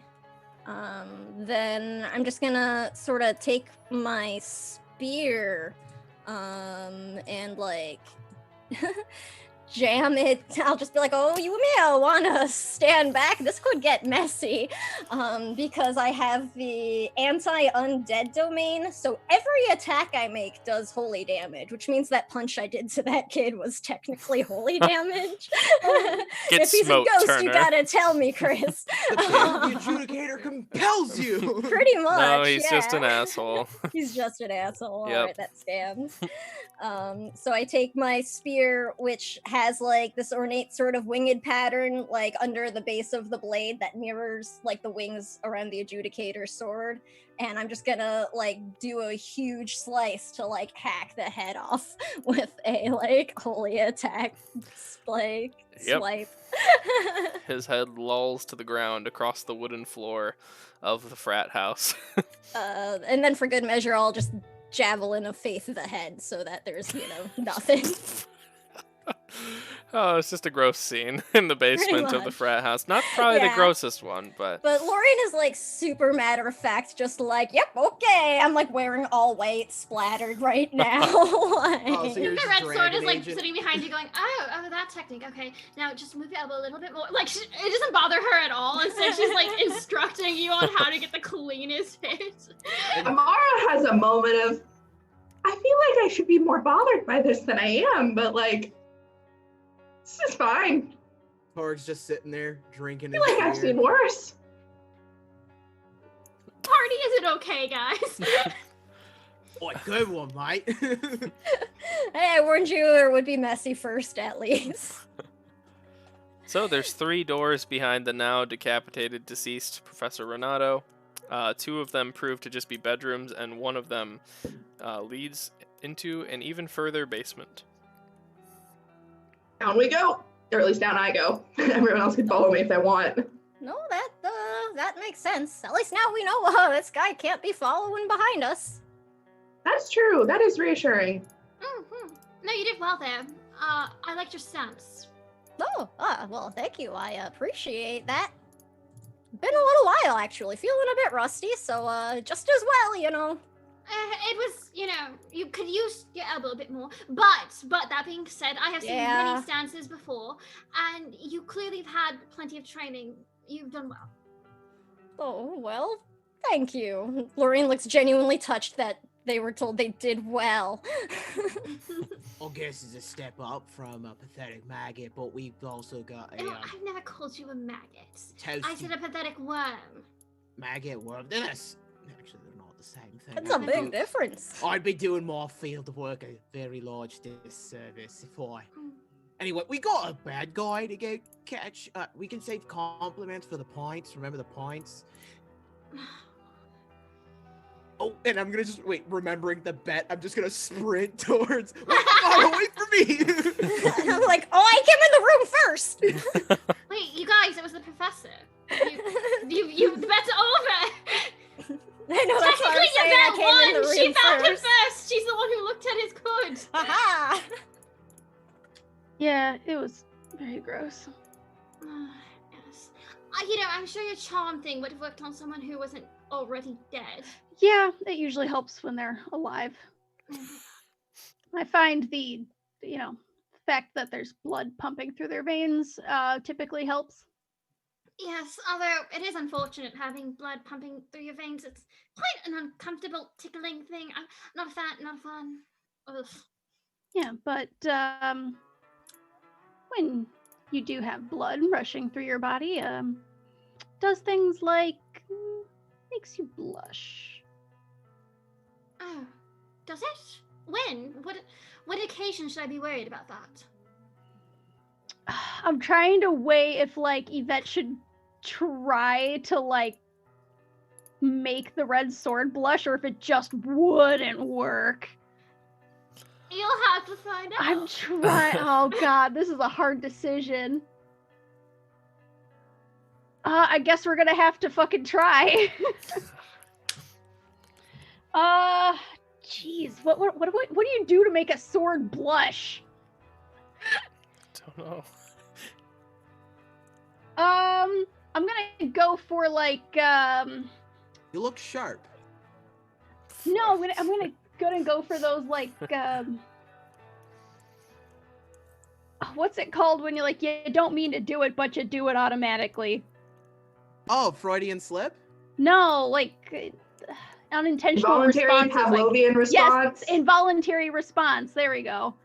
I'm gonna kind of step up behind the red sword and lean down, pull back one's hair, and just kind of blow in their ear. She blushes. Oh, that was an experience. Oh, we should move on. Charm. Yes, it's very effective. Yes. All right. Shall we? Yes. Amara's halfway down the stairs already. I like to imagine we're doing this right next to the corpse, so it's the least romantic kind of situation whatsoever. It's the frat house basements. I'm telling you. Like It really 6 feet wasn't away, meant to wiping be off romantic. my spear, not paying attention. All right, so the rest of everyone else, you meet up with the Red Sword and Yvette as the rest of you have descended the stairs. You find it turns to stone instead of wood, and it's a little grimier here. It seems as if this was not supposed to be uncovered. Eventually, with all of your wisdoms in the party, you do kick around and you find this hatch in the floor, and it leads you down this ladder. And you find a stone intersection. There's 4 little hallways here. In the center, you see something it's almost glowing with almost negative energy. It's the complete absence of light. And it's this little pit in the center of this 4-way intersection. Behind it, you see 2 familiar bodies. You see Brock and Katie held up against the wall with these black tentacles pinning them up against the wall, and in the middle you can see that these shadowy tentacles are coming out from this this lightless source, and you just hear this voice. You have come too far. Surrender your magics and I will let you leave. Quick question, mate. What if I don't got no magic? Roll for initiative. Chris is like, I've had it up to here with your bullshit. Well, no, you could have bluffed. You could have bluffed it.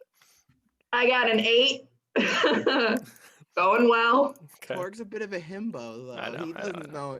He's just like genuinely wants to know, like, what if I don't got no magic? And What it should I kills do? you. In Tor's defense, Amara was about to be like, I don't have any. Is initiative just our dex, or do we add our level? What am I doing wrong? I think it's Dex plus level. Yeah. Oh, Dex why plus can't I level. roll? There we And go. then some Oh, classes get, awesome! like, Yes. special- Okay, that's great. Some classes will get like initiative bonuses as well, so that is something to. I don't think clerics do. So Yeah, I I don't worry. don't. I just wanted to make sure because I I was could. saying more for chat, the people curious about the system. So wait, what do we roll for initiative? I'm sorry, I have to roll 2d4s first. So you roll Dex- a d20 plus Dex plus level. Okay. D20. That's Can I a just roll dex? dirty 20. It's a 16 for Lorian. I rolled very well. Oh I'll just roll no! dex. Got a big 8. 8. Yeah. Amara. What'd you get again? Sorry. An 8 as well. So, Alright. I have an ability that, depending on what I roll on my d4, I can either give everyone a boost in initiative, I can give 4 people, because I rolled a 4, a boost in initiative, or I can give 4 people 2 AC for 1 round. So I'll probably boost the lowest in the party initiative by, I think it's a lot. Hold on, I forgot already. That's a cool ability. 4 plus initiative, so 4 people get a +4 initiative to whoever's the lowest. Dang. Okay. Let me redo it.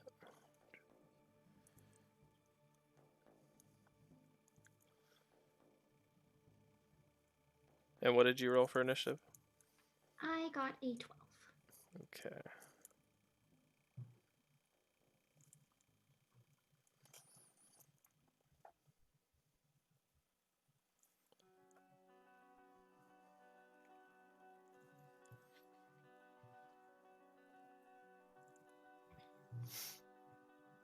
Alright, there's a very simple map in Roll20 that I'm moving y'all to right now.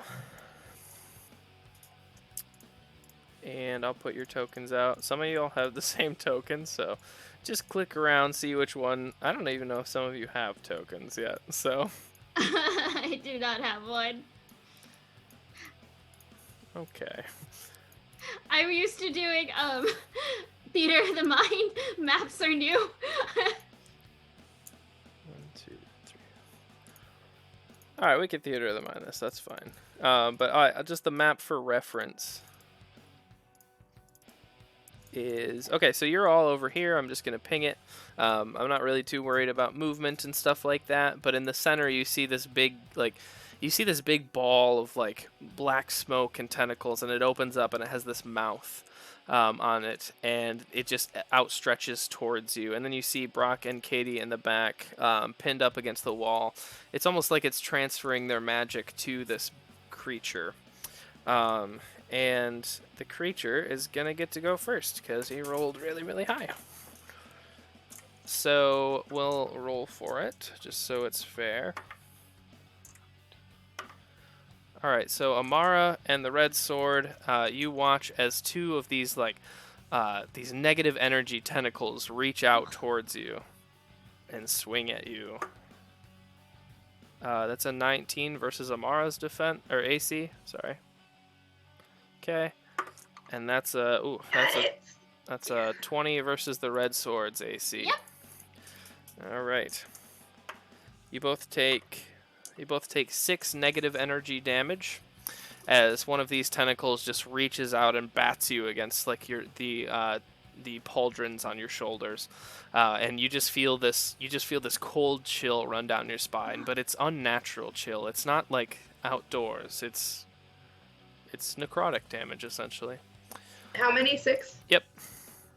And that is Ouch. its turn. Torg, you see your friends being assailed by these tentacles, and you and Terror are up next. Terror goes after you.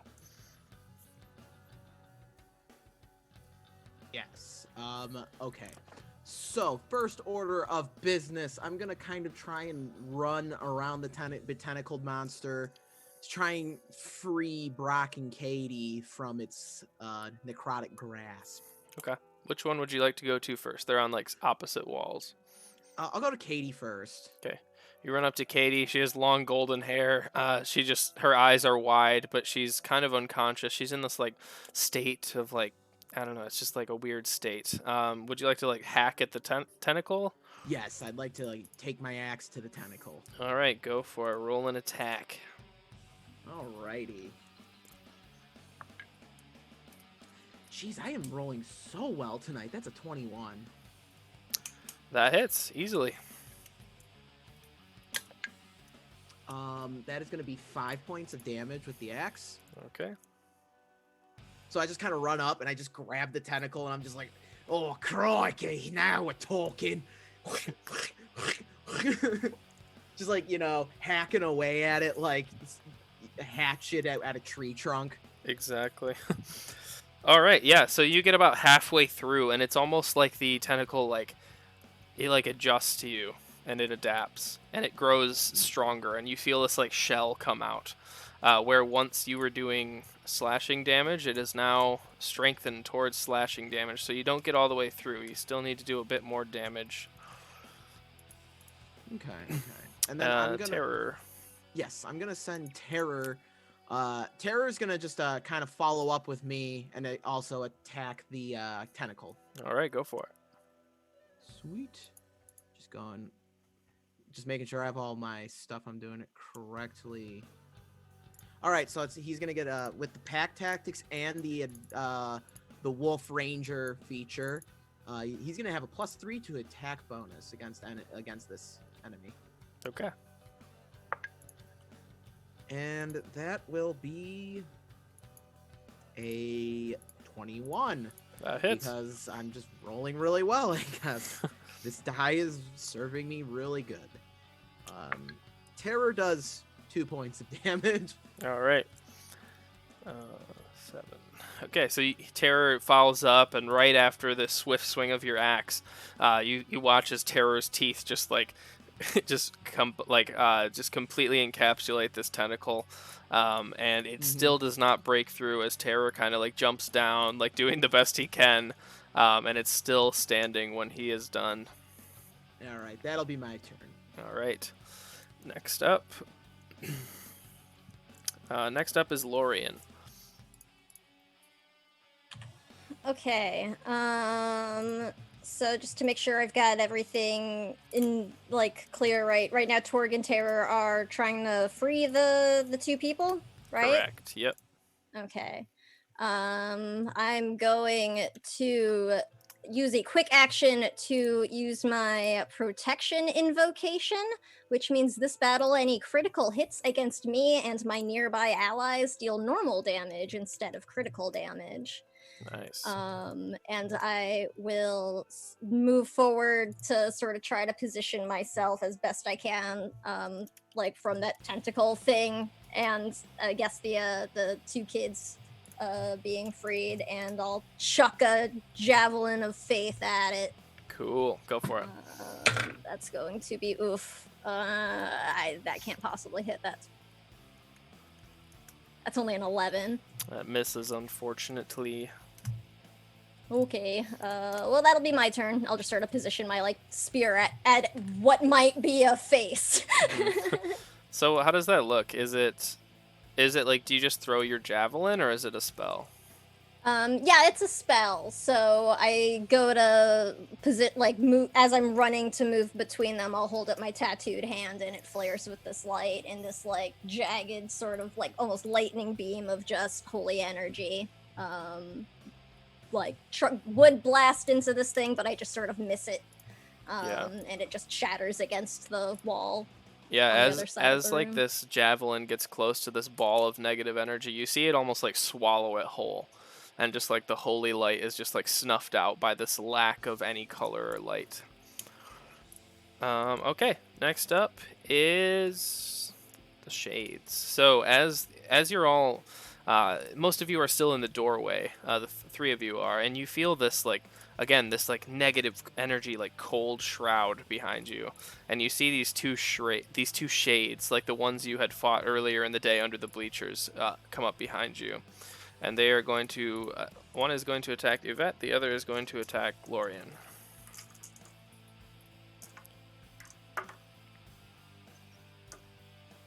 Okay, Yvette, that's a 13 against your armor class. I have a 14. All right, so it glances off. You watch as like your shadow. It's thrown off by the sides of your shadow, and it almost fades into itself, being a shadow in its own. And then Lorien, that's a 18 to hit you, armor class. Yeah, that'll hit. Okay. 17. Okay, and I rolled a natural 17 or higher.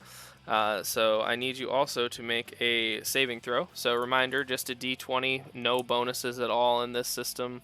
DC's 12. Oh, that's a 6. Okay. So you feel your muscles lock up, and all of a sudden you are at a -2 when you are trying to use a melee attack of some sort.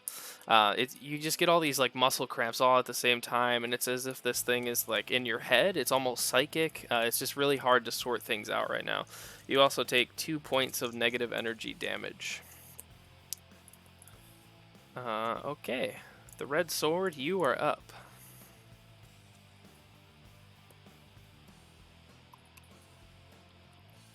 I think you're muted.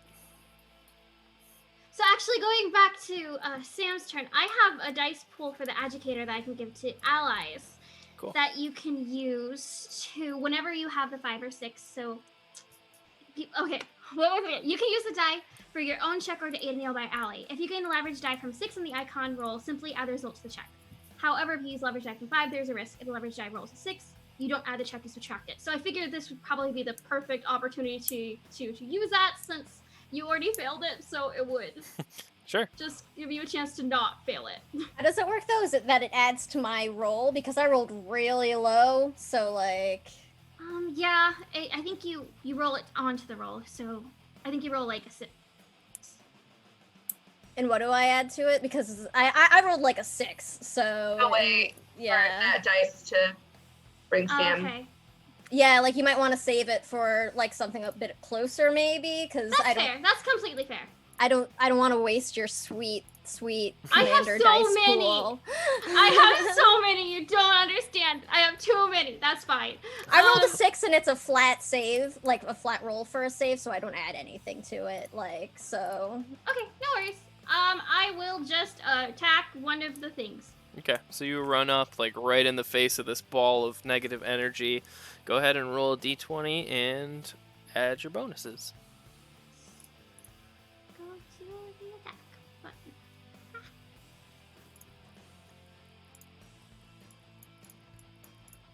Okay.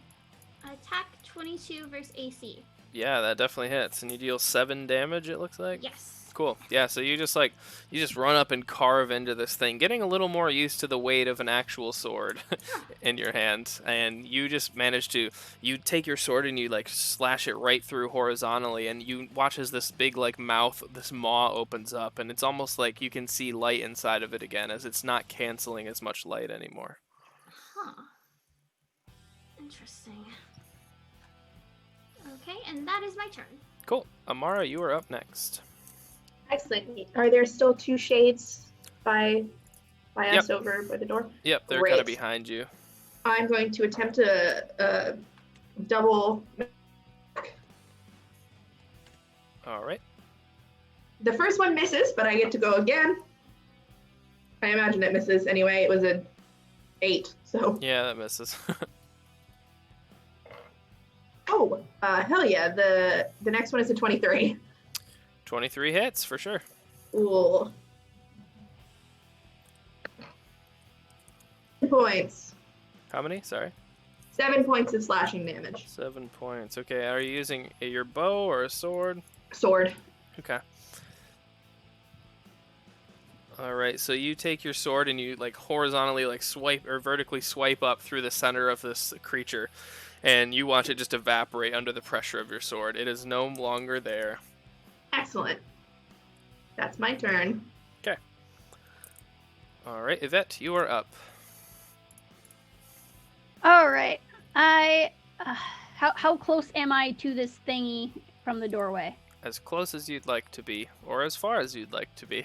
I would like to be far-ish away, but close-ish enough to cast a spell. You got it. But I'm gonna use my Karmic Rebuke, which is a quick action spell. Okay. Oh wait, I don't have many. Okay, so I can't do anything right now. I'm going to gather focus. That's the end of my turn. Okay. So, Yvette, you continue gathering. Your shadow grows ever looms larger. And it is the top of the turn, and it is the second turn, so the momentum dice goes up to 1. So now you get a +1 to every single roll that you make.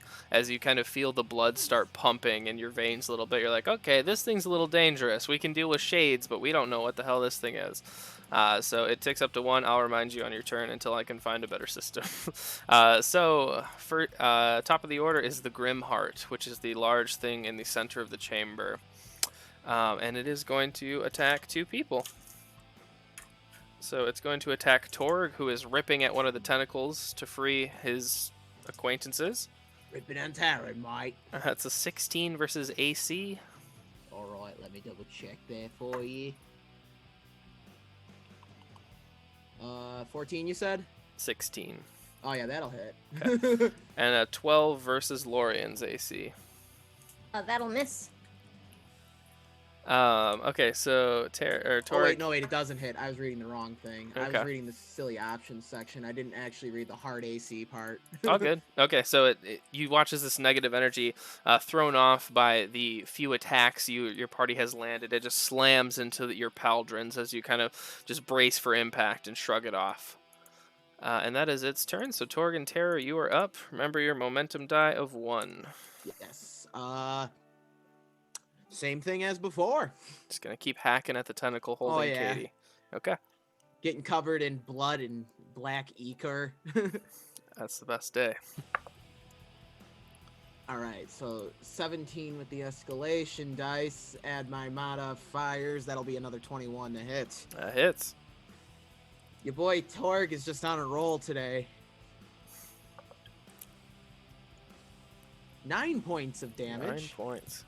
So just like hacking away, just classic movie, like tentacles got someone and I'm just trying to hold it down, like stomp it down with the boot and just hacking away at it.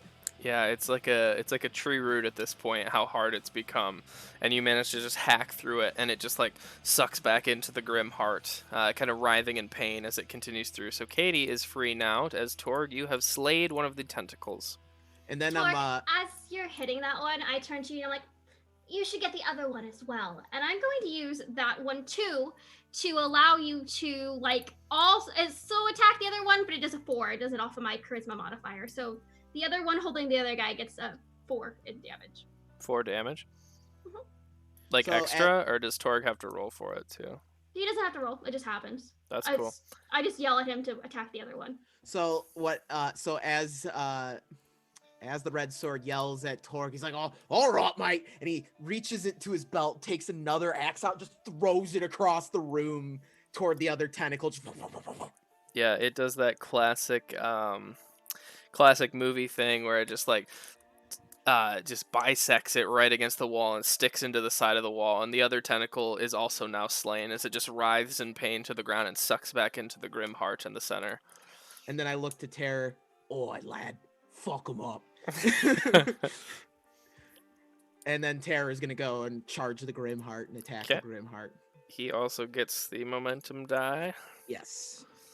Is the tentacle considered the Grim Heart, or are they mechanically separate enemies? They're mechanically separate. They have different Okay. health pools. Okay, that I'm just asking for Ranger bonus stuff. 19 for my boy Terror. Yeah, that hits. He has a +5 base just to hit, man. He's a good boy. Like, yeah, because wolves are that shit in this game. Yeah, they really are. I'm gonna throw some at y'all. No! Here's a dire wolf. Honestly, animals are that shit in this game, Yeah. and I love it. They're really That's strong. 5 points of damage. 5 more. All right. So as Torg gives Terror the order, Terror just and just jumps up and just into the side of the Grimheart. Yeah, you watch as this big dog is just tearing pieces of like negative light away from the center of this like encased heart. As terror rips, you can see again this like flash of holy light behind it, but something is just blocking it. There's this like big shroud around it. That's my boy. Make sure to get extra. Get extra drool in there, boy. Oh god. All right, Lorian, you are up next. Remember your +1 from momentum die. Right, and I'm at a -2 for melee attacks, right? Correct, but not spells. But not spells. Okay. I am going to just sort of like sketch a design with my tattooed hands, for a quick action to cast Bless for broad effect. Okay. Who's like near me? Is everybody technically like nearby within this room, or anyone you want? Okay, because I actually have a thing that lets me sort of get to boost to multiple people when I cast for broad effect once. So I can actually get everybody in the party, including Terror, so everybody gets a +1 attack bonus until the end of the battle. Cool. How does that look? So this time it's like this sort of ball of that same white-yellow light pools in my hand, and if you're looking, you can sort of see Lorian's tattoo lines glowing with this light, and then it like shrinks down and then flares out almost like a supernova sort of effect that washes over, and like everybody who I want it to affect feels like warm for a second, and like cool. A little invigorated. And I'm gonna, I can do the Javelin of Faith at will, so I'll just sort of turn my hands in one motion to cast that next into the body of the Grimheart. Go for it. Let's see how that goes. That's a natural 20! Ooh, that'll do it. Oh boy. So let's see, how does that work in the system? Is that like roll double, do I just double the damage, double dice? Yeah, Is it we can something just else? double it. Whatever's faster. Sure. So then that's going to be 4, 5, 6, 7. So 14 total, and that's including the double of holy damage. That's awesome. All right, so as this warm feeling is on the shoulders of all of you from Lorian, you also see they reach out, palm extended, and this just like almost crackling lightning bolt. Where the first one was not strong enough and it was swallowed up by the Grimheart, this one strikes it right where Terror has revealed its weak point, and you just hear this like crackling. It's almost like thunder, but it's more just positive energy meeting this negative source, and it's just this loud like crunching sound. I like to imagine that Terror is still holding on, like is just like lockjawed on as Lorian's casting the spell. Yeah, the Grimheart's like trying to shake him off. He's doing that dog thing where he's just like in the air. All right, cool. Next up are the Shades. Only one is remaining, and it is going to attack the Red Sword. So the Red Sword, you watch as you yell out to Torg to attack again. You see the Shade take notice of that, and it kind of like switches over its attention to you and begins like floating ominously in your direction, and it is going to try to make a drain attack. That's a 16 against your AC. Chris, can I just... So, yeah.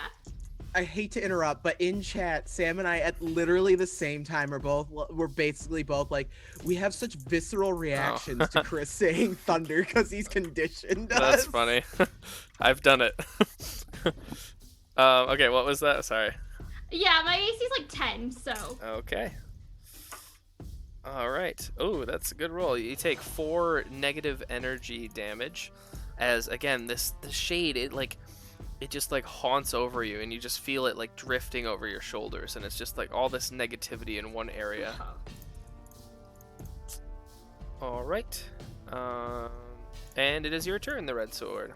Okay, I'm going to use my ability Inspiring Leadership. Until the end of battle, whenever you hit a normal attack, a nearby ally gains temporary hit points equal to your charisma modifier. So it doesn't do anything this turn, but next time I hit something, I can give temporary hit points out. That's cool. All right. Anything else? All right, Amara, you are up next. You got 1 shade in the Grimheart, and you got a +1 momentum die.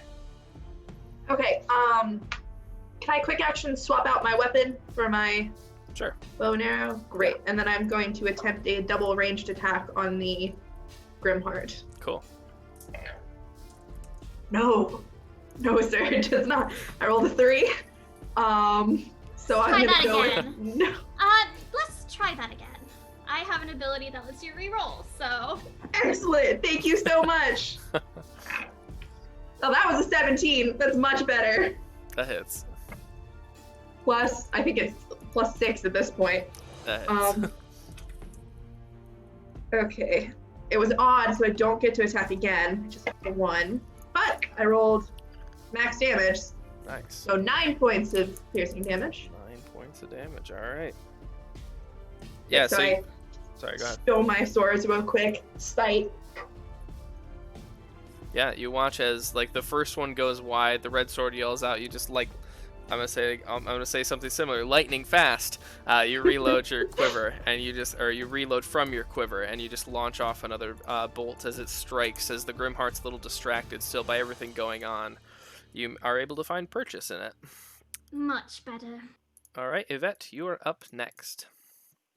All right, now that I have my focus, I'm going to expend my focus. Nice.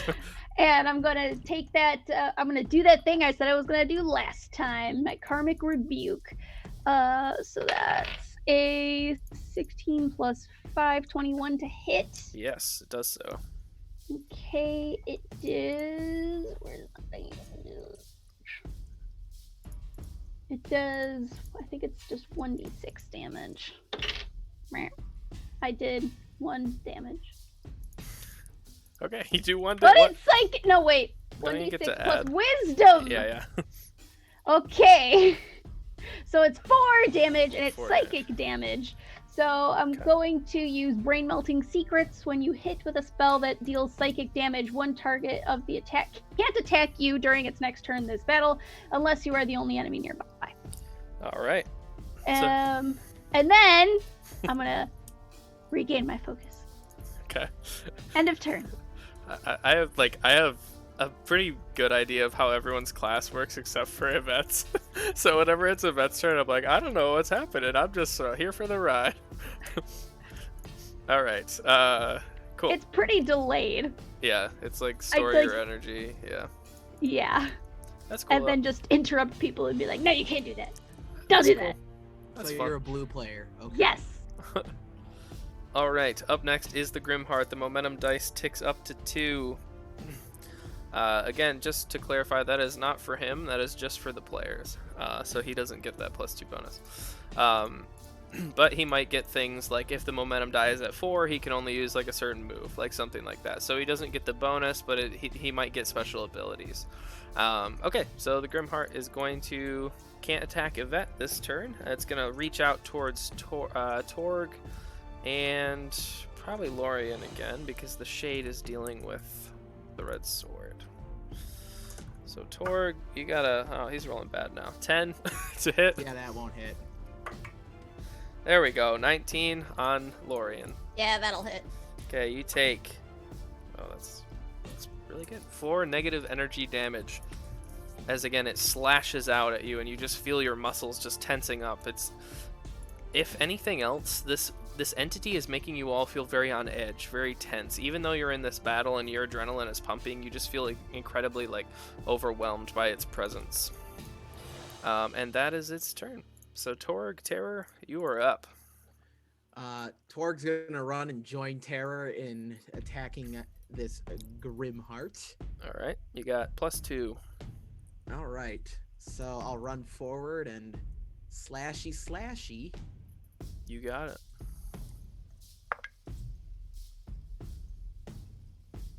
11. 11 does not hit. First low Unfortunately. roll. It's okay. Yeah. Terror will attack now. Okay. Oh my god. Terror gets a better combat bonus than I do. What the fuck, yo? 19. On a nat 12. 19 Ooh. hits. It's all those bonuses. It's the animal companion bonuses that really are pulling through for me. Terror's that guy. Terror is that guy, and Terror is gonna do another 5 damage. That's awesome. I want Terror to kill this thing. Right? So I imagine Terror's just still holding on and like kind of plants all fours on the gooey Grimheart and just rips upward. Because like bulldogs actually, that's why they have the face, is because they can bite down and not let go. That's what they were bred for. So Terror is very good at that. And just kind of just and just rips off a piece, and Torg just catches it. Ugh. It's just like melting acid in your hand. Oh boy! Oh, that a lad, Tara. We'll get him next time. And that'll be my turn. All right, Lorian, you were up next. Okay. At this point, do I have any sense if the Grimheart is undead or just has some ability to manipulate them after coming across the professor's body? Yeah, it's more manipulative. It's probably like an aberration if I had to classify it. Okay. I don't know if that's a thing in this, but Yeah, I get it. Though not my domain, as it were. Right. What about that shade though? That is also not an actual undead, right? No, it's far again, as it's I kind can of tell. derivative from an aberration. Of Okay, sorts. I just wanted to make sure. Alright, then that spell's not gonna be any good. I am going to... I think I might be like the only one who's really gotten hit so far. Did anybody else take damage yet? You guys did? Okay, then I am going to use a quick action to cast Shield of Faith for broad effect. Targeting myself, the Red Sword, and Amara, so you each get a +1 bonus to your AC for the rest of the battle. Nice. And Yay, 11. yeah, hey, you never know. And again, it's all of their casting comes from the tattoo on their left hand. And in this case, you sort of each see like vertical shield of like golden runes just like appear, like flash in front of you, and then it's gone. But like it's it's still there. And then I'm going to fuck it. Yeah, I'm. No, I should have done that before I did that. Oops. Just because I'm not familiar with the economy, I have an invocation that I can do that lets me like roll a d6 to try to gain the use of a daily spell back. Could I have can I say I tried the invocation before I did that daily spell, just because I don't know how things work yet? Sure, yeah, that's fine. Because that just makes my life easier. And our escalation die is 2 right now. Yes. I don't get it back anyway. Worth a try. But that will be my turn, because that's both of my, action pieces. Alright, the Looming Shade is going to continue attacking the Red Sword with one's new armor class. That's a 1. So, the Red Sword, as this shade descends around you... I have an ability for this. Alright, do it. So I have a curse that comes inactive. Anyone rolls 1 through 5. So I just kind of look at it, and then it hears in its head, "No, you're aiming the wrong way," and it's gonna turn and it's gonna just slap itself instead, and that's gonna be the curse, because the curse can let me A curse should have the same impact as a typical once per battle ability. For example, a typical curse might lead to the cursed attacker dealing half damage to themselves with their fumble attack and being dazed until the end of their turn. So I'll just do the typical one this time. It's just... Alright, well, 1 damage is going to put it down. So with your curse, it manages to fade and is no longer there. So well done. I flavor it more as instruction. It just was oh yes, that's really true. I should do it that way. All right, great. And it is now your turn, the Red Sword. Cool. Great. I'm gonna hit the Grimheart with my sword. Cool. And let me click on it.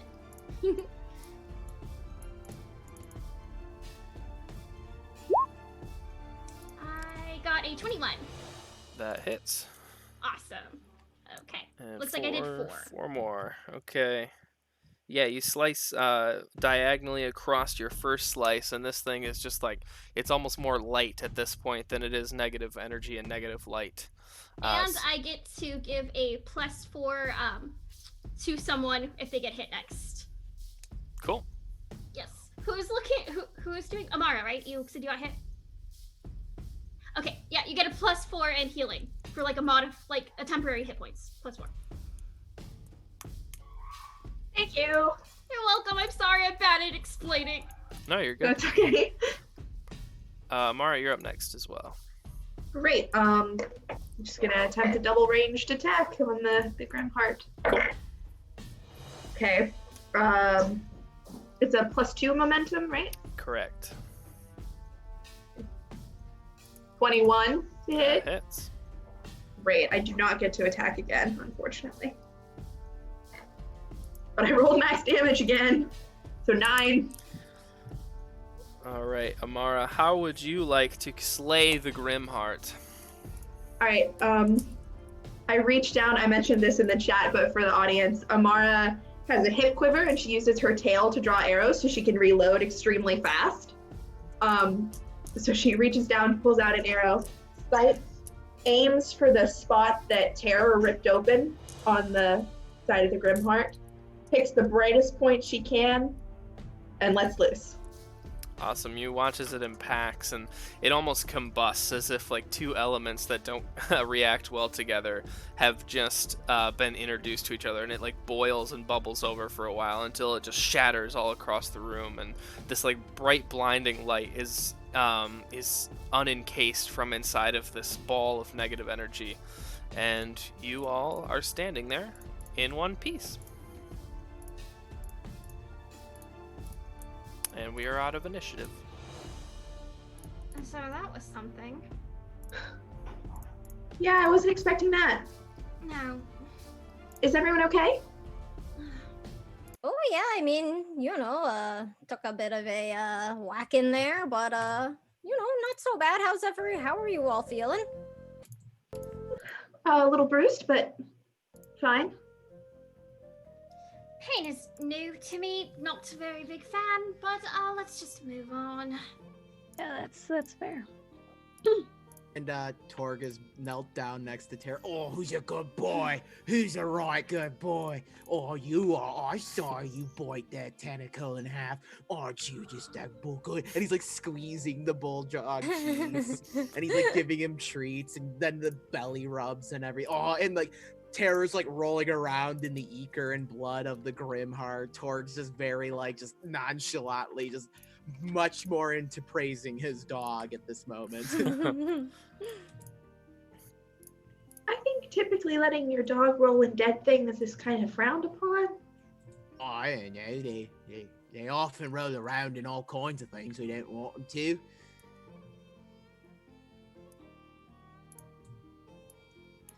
Oh, the kids! I want to turn over and check on the college kids. Brock and Katie lay there, extremely disturbed, but not really injured per se. I say the kids like Amara's not basically the same age as they are. Yeah. They look up, and Brock kind of rubs like the back of his neck, like embarrassed a little bit. He's like, "Well, I guess I'm sorry for being such a prick to you earlier."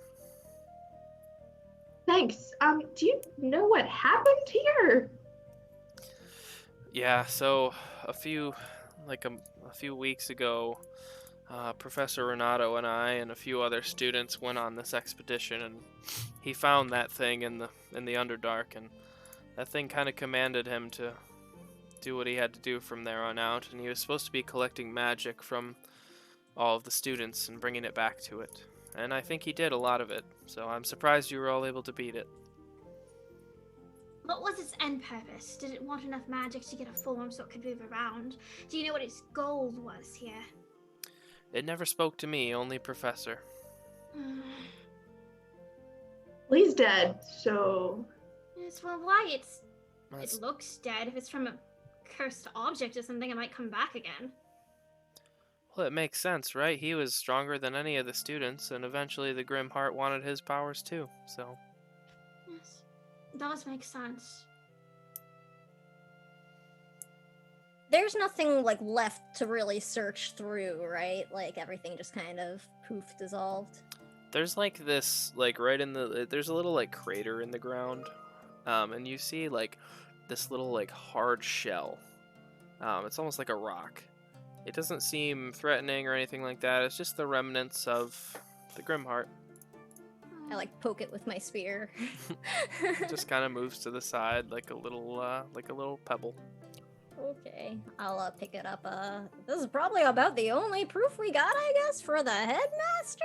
But maybe someone at a magic college will have a better idea. Yes, I suppose. I just like look at the pebble in my hand and like, that's what you get for trying to take people's healing. Oh my god. That wasn't a very good plan of yours, little one. Better next time. Oh yeah, maybe it'll listen to you better. I like hold out the like weird rock to the red sword. They get used to cursed things. Right?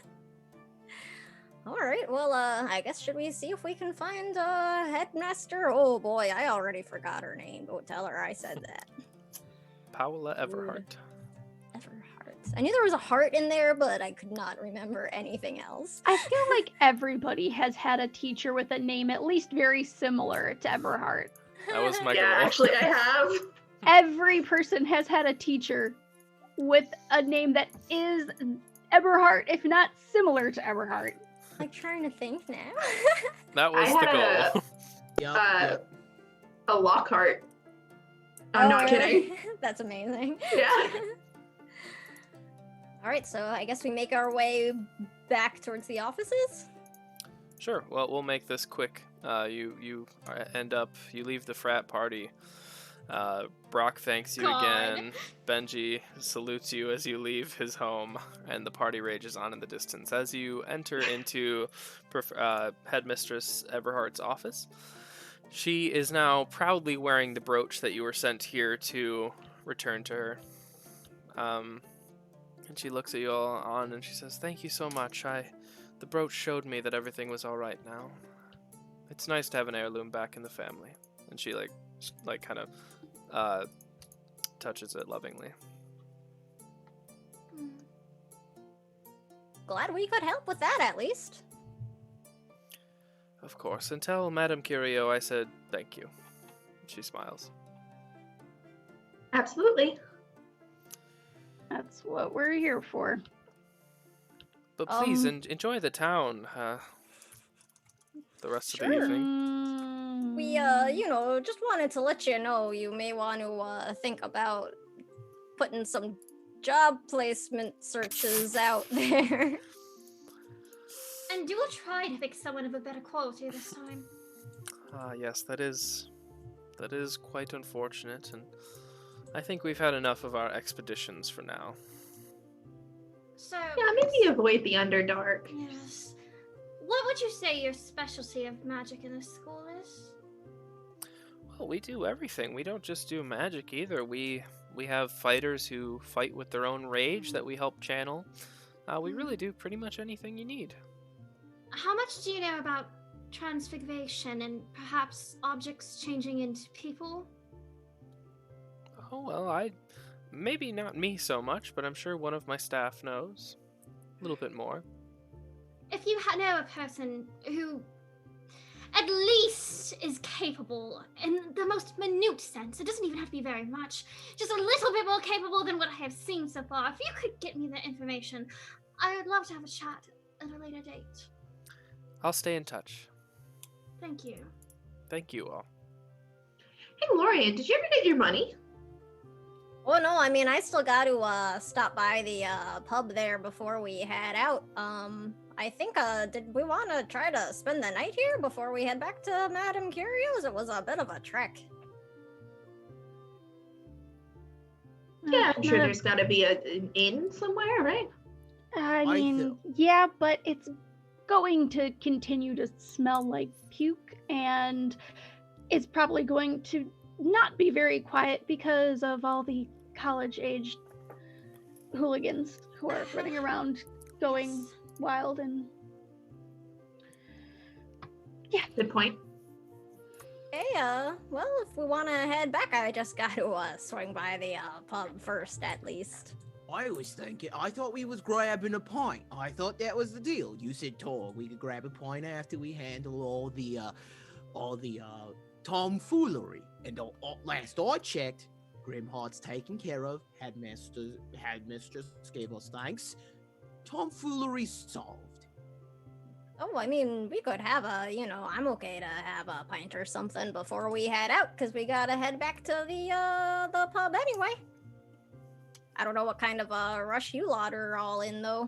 Oh, no, I mean, only getting the revenge that I need and the information to achieve it, but no, we can waste our time with Look, pint. You probably need to eat. Yeah, that's true. 2 days ago, it's fine. Oh, yeah, we that might should, explain some things. yeah. Have you ever heard the term hangry the Red Sword? No. Dorian, I think you solved the real nasty insults right there. It's the god's damned hangries coming in, mate. Everybody get one of Snickers. Snickers, DM us. Oh my god. Branching out. George walking up the stairs, grabs a bush light on the way out. Natty light on the way out. Yes. The true Grabs a college natty. beer. Yep, and it's a can because fuck it. This is a college town. Just as he's walking to the pub. You're all the worst. I Yeah. agree with that statement. Yvette hates every second of this. Do you want wine, I guess? Is that more your speed? Anywhere that isn't surrounded by essentially children is more my speed. Wait, question. Wine mom or vodka aunt? What's the move? What's your class? Wine mom or vodka aunt? Yvette's more of a whatever's free sort of person. Whatever I you're can buying. respect that, yeah. Yeah. Torg's Rosé, already, divorcee. Torg's already out the door, halfway down the street to the pub. Oh, I'm tired of this piss beer. I want some real beer, mate. Let's go to the pub. All right, I I've can been eat. drinking all day. How much more do you require? I'm a dwarf. I require a healthy amount of 10 tankards of beer a day. Okay, so no, I have not been in this form very long, but I do not believe that is standard. Am I correct in saying so? I turn to the others. Oh, it's pretty impressive. I don't know how much alcohol dwarves on average consume. That's a lot for most humanoids. That's a lot. Do you perhaps have a problem?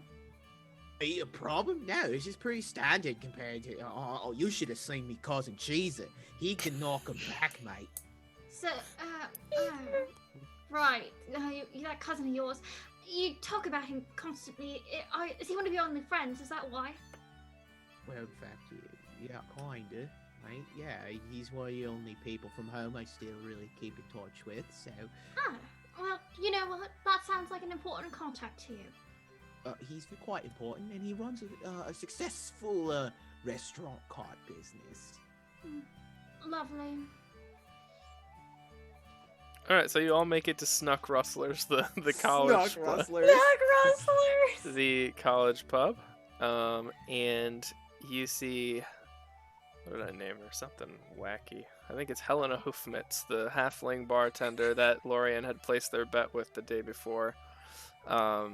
Tough as nails woman. She sits on a little stool that moves around with her as she can serve the human-sized bar. And yeah, they have like a recreational spike ball pit out back as you get there. And it seems that Helena is actually in the process of shelling out all the money that she owes everyone. Yeah. Lorian is very excited. It's like the elf equivalent of Christmas Day for them. It's been a long time since they've had a win. Helena looks up and she's like, all right, name. Hola, Lorian Noriel. How much did you win? I don't even remember. Oh, I put out 14 down, so Okay. So you get double back. Yeah. Get 28 gold as Lorian. You watch as they pocket the gold at the bar.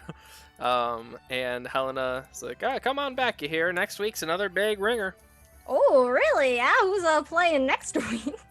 Well, we got the home favorite, the Onkegs, of course, and then we got the Theroboros Titans as well.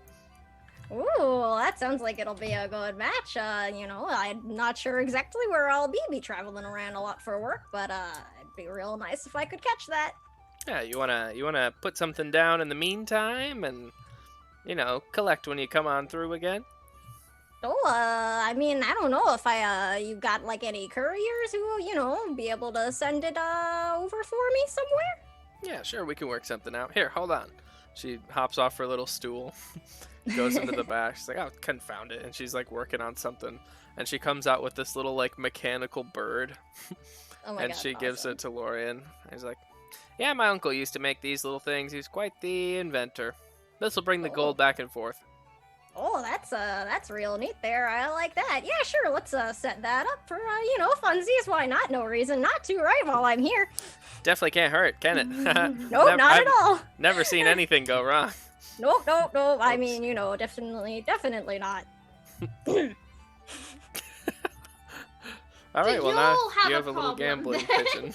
I don't know what you're talking about. No, this is, the first time I just thought it was a little thing for fun. But clearly, if you're about to go double in and you don't even know what's happening, you don't even know you'll be here, there's a problem here. Yes, you should probably work on that. Oh, I mean, it is fun. I don't know what you're talking about. I don't care much for gold, but, I had a wielder who was into gambling. I broke them of that. It took some while, but they were much better off of it in the end. Okay, that's good to know. I mean, if you're experienced with it, then some things gotta get paid back and stuff. So I'm just gonna do what needs to be done for that. Yeah, I'll put another 10 down. Fantastic, Helena says, and she like clasps her hands over yours and kind of takes the gold. Yeah, Lorian doesn't have a problem. It's fine. I will send a courier your way if you manage to pull it out. Okay, I mean, I'll be super excited to keep an eye out for that. And are you betting on the Ankegs or the Titans? Who you got? You know what? Ankeg served me pretty well tonight, so let's keep going with that. A fantastic choice. And she sits down on her stool and goes about serving people. This is a terrible idea. That I is literally have it in my notes, just like, yeah, never say no. And that's when Torg approaches everyone with like the handful of drinks. He's also got Terror carrying some of them. Tara's like spilling the mug everywhere. To a job well done, dear co-workers.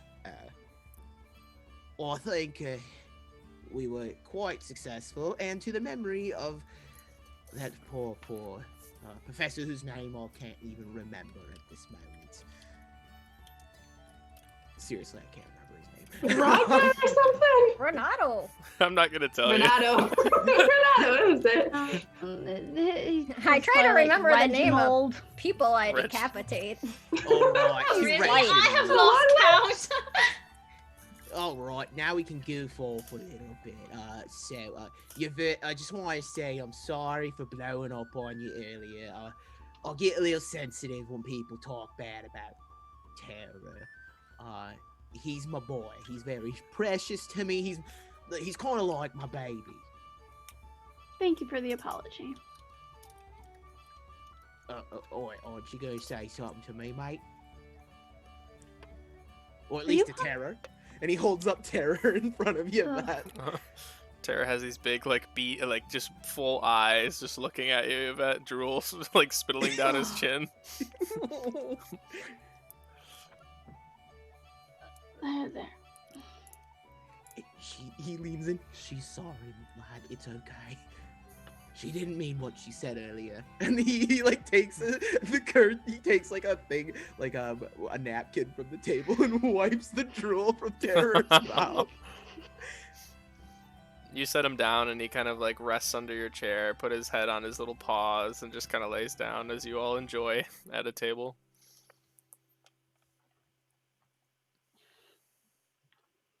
I need to see Torg Terror's Candlemas cards. Oh no, Matching sweaters. that's amazing. Yeah. Flannel background. They might have matching shirts. That's so cute! All right, so you have the rest of the night to get to know each other better, role play any other conversations you want to have. So take it away if you've got anything.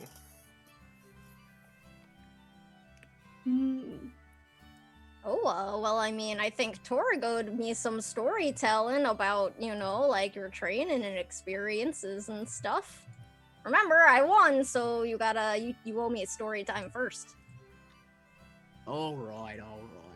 So, name's Torg Oakbeard. I grew up on the coasts of Theoboros, much like the others from my clan. Coastal dwarves, don't know. There's not many of us left out there. I guess I never really cared for the coast, and I just kind of hung out in the forest most of my life.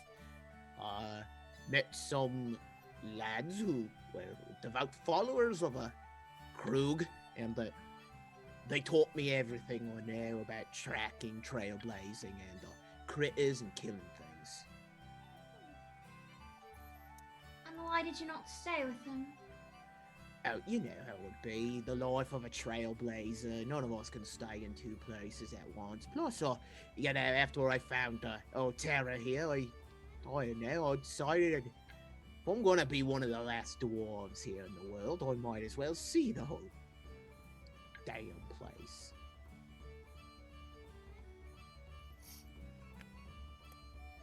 Plus, us dwarves live a lot longer than humans. Oh, yeah. You said you came from, over Theoboros, yeah? Boy, that's correct. Well, it's a long way, so, making good progress, seeing all the world you can, right? I know, right? I was able to hook up cheap passage with some Loxodon sailor. Oh, what was his name? Captain Keith or something like that. Oh, neat. I've never been on a boat, but I'd sure love to sometime. Yeah, there's some folks, they just don't handle the sea very well, you know what I'm saying? It's not for everyone, I'm sure, but everybody does their best, I bet. Right. Thank the gods Terror ain't no kitty cat, that's for sure. Oh yeah, that'd be unfortunate. This is getting meta now. It's so meta. Well, that's me educational story. There really ain't much to it. I didn't really learn much in school. I kind of learned it all just by being in the forest and working. Oh, I mean, hands-on stuff's, I think, the best way to go about it. Yeah, it's a lot cheaper. Best way is to just know everything by birth.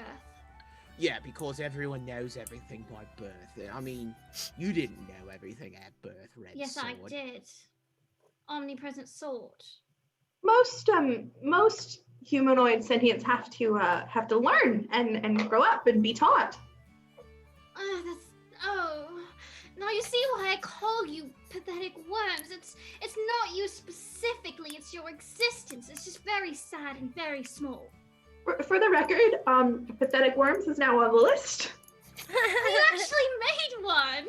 Yes, so far I have two. Okay, do you have nice handwriting? She does, actually. She has extremely beautiful handwriting. Oh, impressive. I do like the quality of your writing here. Oh, thanks. Yeah, my tutors were very big on penmanship.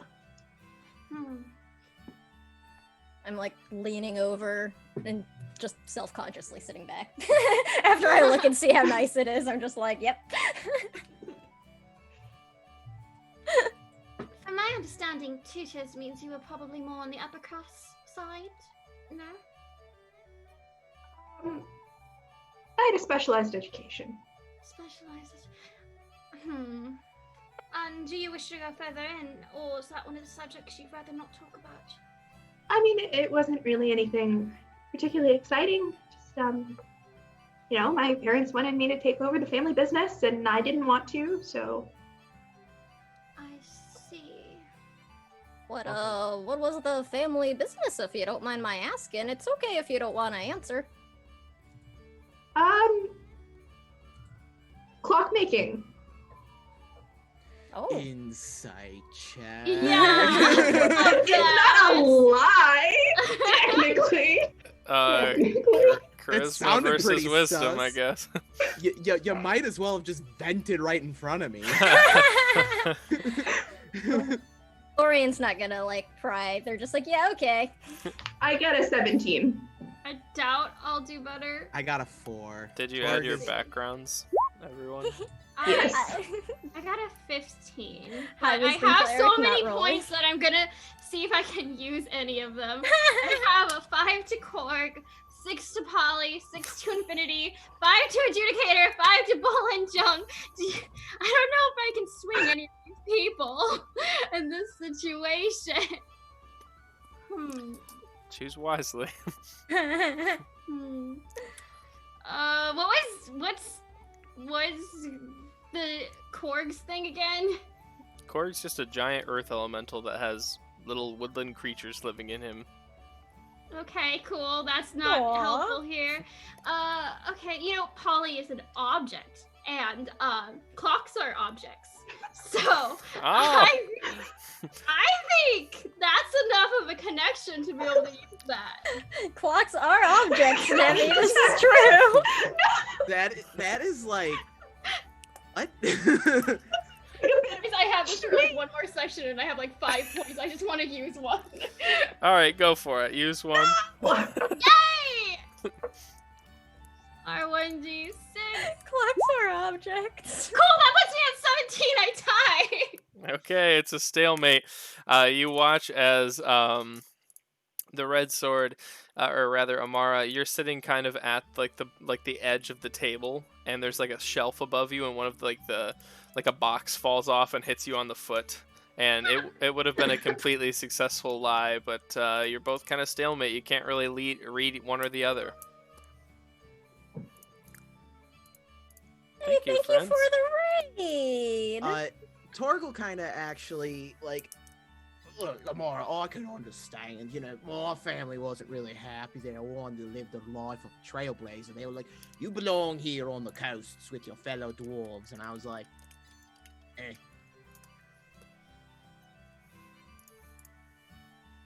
Yeah, I mean, my family was pretty great. And you know, they wanted what was best for me, but they had a lot of expectations. Ah. Nice. Oh. That can be pretty rough. Know a little bit about that, so you know, don't be so hard on yourself. That those who have the most expectations put on them are those who have none at all, that I usually end up partnering with. Mara, you got like one of those fuck off siblings, you know, they're not the firstborn, they're like maybe second or thirdborn, you know, one of the fuck off siblings. Lorian just slowly starts sinking down in their chair. I am the third. So, am I the third?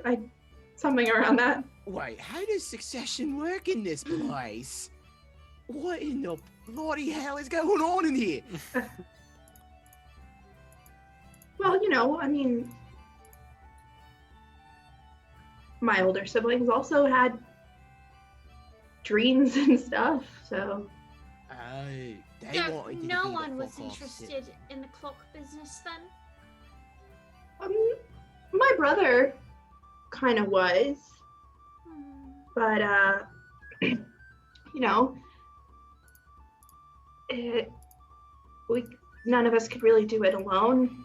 So None of us could run a clock shop alone. yeah, it was a kind of a sprawling organization. Organization of Yeah. clocks. Yeah, you know, I mean, clockwork it's really finicky. I mean, It takes a lot of effort, a lot of different people A lot of contributing. different people. About how big was this clock business? How many employees would you say were under it? Red Oh, Sword, you're getting awfully specific. Those are some kind of questions that I wouldn't even be able to answer if I was running Cheese's cart. Oh, so you're not aware of how many employees Jesus has at the tavern? Boy, deaf. And, Torg, you might not want to tell on yourself so bad. Yes, most people can keep accounts. I mean, Amora obviously isn't involved in the business. How is she supposed to know how many employees? Well, she could have a there are? rough estimate. If you've grown up around there long enough, you would know about how many employees were in the family business. Why are you Just- so curious about the clock business? She's the fourth child, by the way. I double checked my family tree. Oh, she's like super fuck off sibling. Not Fourth that I in line, care. you ain't getting shit, kid. Nope. It's not that I particularly care about the clock business either way. I just don't particularly like things that don't add up all the way. Well, I mean, I I left that all behind, so I guess it doesn't really matter anymore so much. Hey, Dice Priory, thank you for the raid. Just Aw. in time for some fun role playing. So, I'm sure my brother has it handled. I'm sure. It's okay if this is pushing my curiosity too much. Did your family know you left? Yeah, I mean, we talked about it and stuff. I think some of this also sort of like Lorien, even though they're young for an elf, it's still also kind of like how old are humans again? Are you like a kid? I don't. You need to 10. find your parents. Got a 10 on the deception roll. So, that's a lie. Yeah, as you continue pressuring Amara on information, her there's cracks in the facade. Yeah, she answered that one a little fast. She's like, oh no, totally, yeah, definitely talked about it. They super know where I am. They super know. Lorien won't push. So they don't know then. Interesting. Will that be a problem later on? Torg very obviously telling that Amara doesn't want to be answering these questions completely honestly. So Yvette, what was a elf college like? Wait, But all we already talked about elf college. Alright, fine. Tell you what, I'll buy you a whole ass bottle of wine. You tell us about this miserable loser ex of yours that broke your heart. I'll pass. Oh, come on, we're all sharing life stories. I'm sure you've got some for a woman of your age. Oh. That was very intentional on Alex's part. Lorien sinks even lower under the table. Do you You just hear think Tara let out a that's- little whine. do you think that's an insult for an elf? We live for like 1,000 years. No, I just meant you've been living for like thousands of years, so you've got a lot of years behind you, so you must have seen some shite in your time. That's all. Uh-huh. Torg, my healing abilities are limited, just letting you know. Torg is completely oblivious to the fact, like, he's pulled a red sword, oblivious to the fact that he's offended someone, because, like, in his, that it's the zero charisma coming out, just. I mean, that's for me to know and for you to never find out and hope that you never get firsthand experience. So, Being older or with having an ex-husband? well, depends if he keeps trying my patience. Oh, so he's still in the picture, huh? No, you! Oh. Oh. Well, this is for earlier. This is for hurting Tara's feelings, mate. He wasn't even there in the room. Well, he could feel it in his soul. Oh, wait, can animals do that? Yes, they Don't can, say have mate. souls. Yes, they do. Animals totally have souls, mate. They probably do. I mean, if you get a soul, why shouldn't the animal? Oh, well, actually, there's a lot of interesting debate about it. Not now, Parson. So, Lauren, you're a follower of the Adjudicator, right?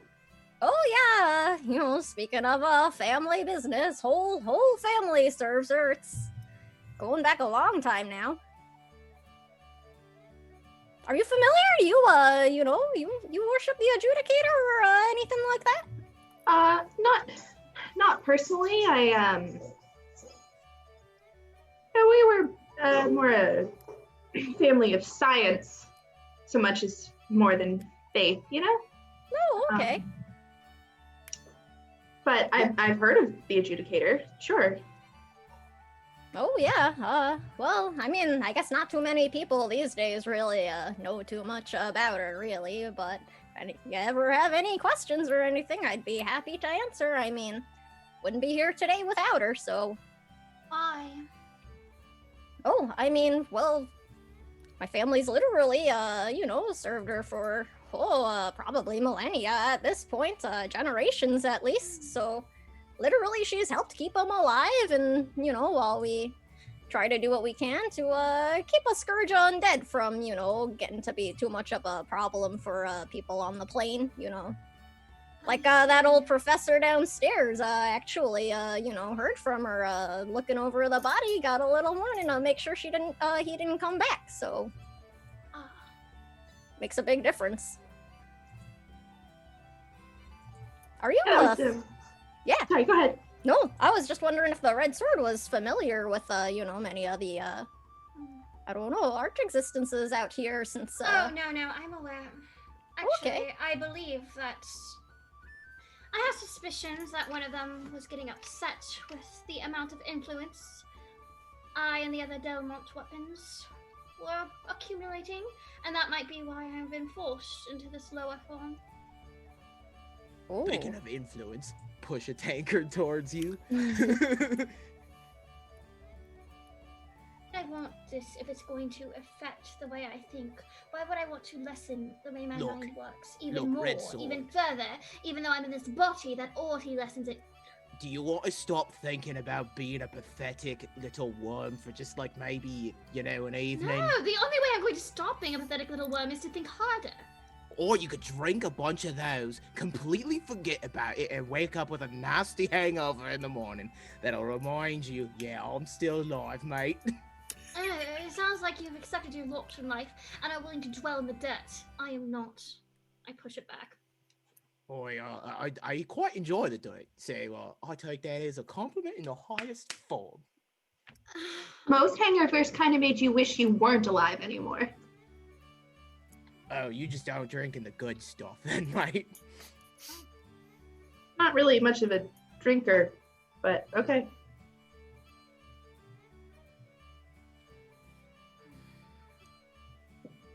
Wait, so, how did you all find out about, Madam, I guess, Curio's posting or whatnot? I mean, the Red Sword, I know you were, I guess, on her shelves, but, Yes. That will be changed. I don't know how, any of you others, wound up in her shop. I was just kind of wandering, looking for odd jobs. I heard there was a posting.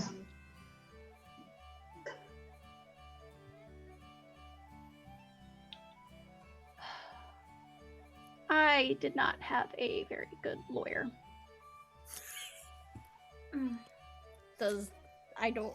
So did you have to work for her as part of the divorce? I don't get it. No, I just was not used to having to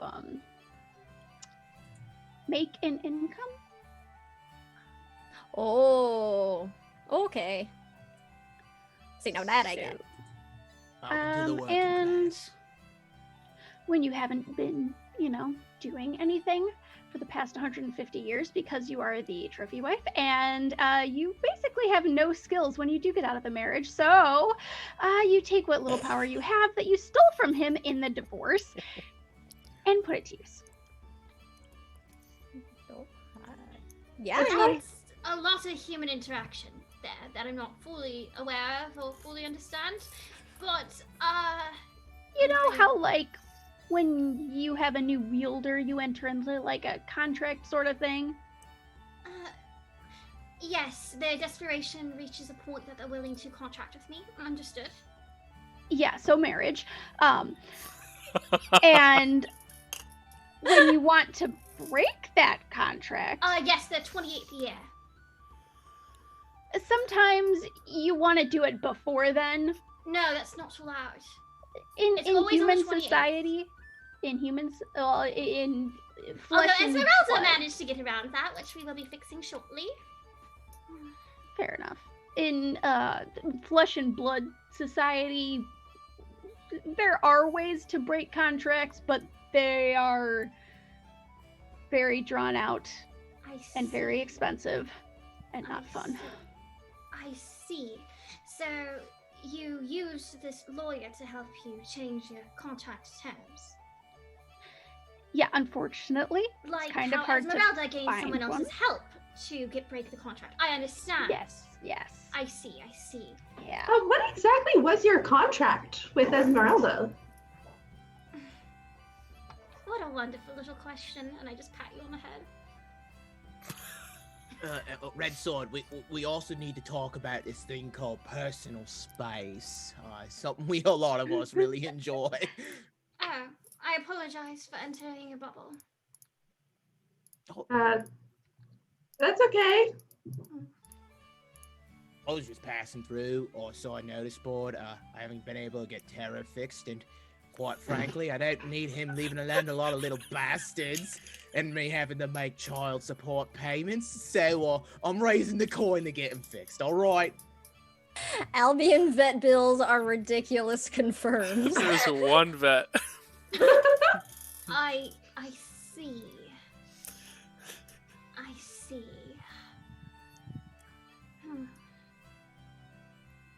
You found Tara in a dumpster? Not a dumpster. He was in a box. You know how sometimes people's dogs will have puppies because they don't get the dogs fixed, and then they have to give those puppies away for free. That was Terra. Old farmer folk were giving him away. So I was like really just instantly drawn to him. Look at him. He's looking into his cute little eyes, and the way he just gave a little whimper and a little bark at me.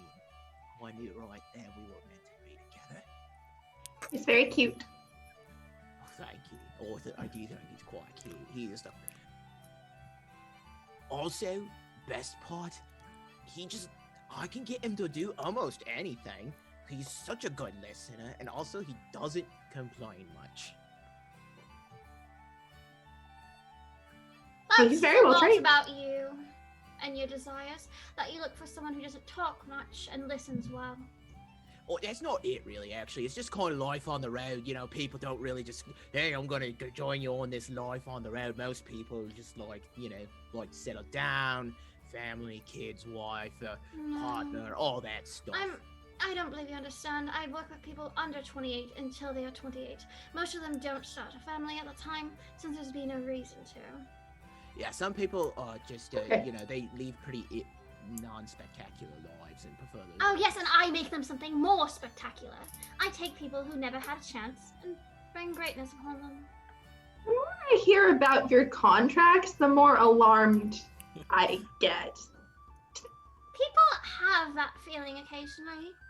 Did they die when they turn 28? Well, that- it depends on which weapon you're speaking of. You specifically. Perhaps that might be the case. It's not something I particularly enjoy either, but they understand the terms before they agree to them. So, okay, you find little kids. Let's say No. I would never work with a child. That sounds terrible. They don't know enough. I always work with someone who is at least around 20 at the most. About the age I am now. You take 20-year-olds, not, Yes. broadly speaking, not the brightest or wisest Exactly. sect of the population. Yes. No, they're very pathetic. Little worms. Okay, well, that, again, sure was on the list. And you get them to sign their lives away. No. See, now you've already lost it. I find someone who wants this as much as I want them to want this. And I make sure that we make a deal that's beneficial to them. Their lives would have been nothing before me. I make them do something worthwhile living. And at that point, then, they seem less into the contract. They usually try to find ways to struggle out of it, but it never works. It never can work. And it's a painful thing for me too, because even if you spend that much time with a little worm, you do grow fond of it, even in its smallest form. So I don't enjoy the end of the contract, but what am I supposed to do? I don't know, not do the contract in the first place. That's not exactly how this works. I mean, success is a bit relative to the observer, am I right? No, not So- at all. The Red Sword, someone created you, right? Oh yes, we are the Delmont weapons. We were created by Delmont. Now, who or what is Belmont? He's dead now. Oh, okay. When on his 28th. And you have to keep pursuing these contracts? What happens if you don't? That is not for someone of your quality of life to know. How many other of these Delmont weapons are there? Oh. You said there's a few, right? There's 3. I'm the youngest of them. There is the silver spear, and then there's the golden Oh. shield. The golden shield is a unique existence out of the 3 of us. Sounds pretentious. No, actually. You see, what they gain from the deal is that they gain the person's emotions and their feelings. So they're the most human of us all. And dealing with him, well, I think he was a he when I last saw him, because they take on the personality of the person they are wielding. He changes a lot, and he has strange ideas, and likes to treat me like a sibling, almost. It's very strange, much more like the rest of you worms, I would say. The Silver Spear is the oldest, he knows the most of us all, and tends to be a bit more on the bossy side because of that. Like an older So what is- sibling to me. Yeah. Right. What does the silver spear get out of the deal? The Silver Spear takes the user's will until the 28th. Okay, so Yes. they until they're 28 or at the Yes. age of 28? No, they take the will until the age of 28th, which the contract is over. And similarly with the Golden Shield, they take the emotions, feelings, and personalities of the person until they're 28th. They don't have that until then. I've heard that it's strange for that wielder when they get the whole self back. It's often described as someone's soul. They hold on to it for a bit. Oh, No. okay. And when your user turns 28, they die. They die. Yes. Oh. Well, that's interesting. Yes. But again, they agreed to the contract, so I mean, that sounds about right, I guess. Like they know, all the parameters for it before you enter the they agreement. shouldn't have broken out of it. And Esmeralda Aether shouldn't have had the abilities to broken out of it. So I know she gained up with someone else to do so. I have suspicions on who, not exactly sure yet. But it is going to be fun to see her again. Oh.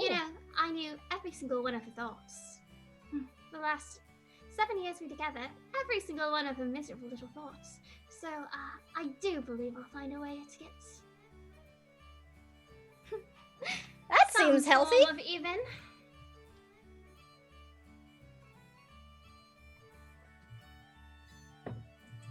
We're a Just very awkward healthy group. silence. We're the healthiest group ever.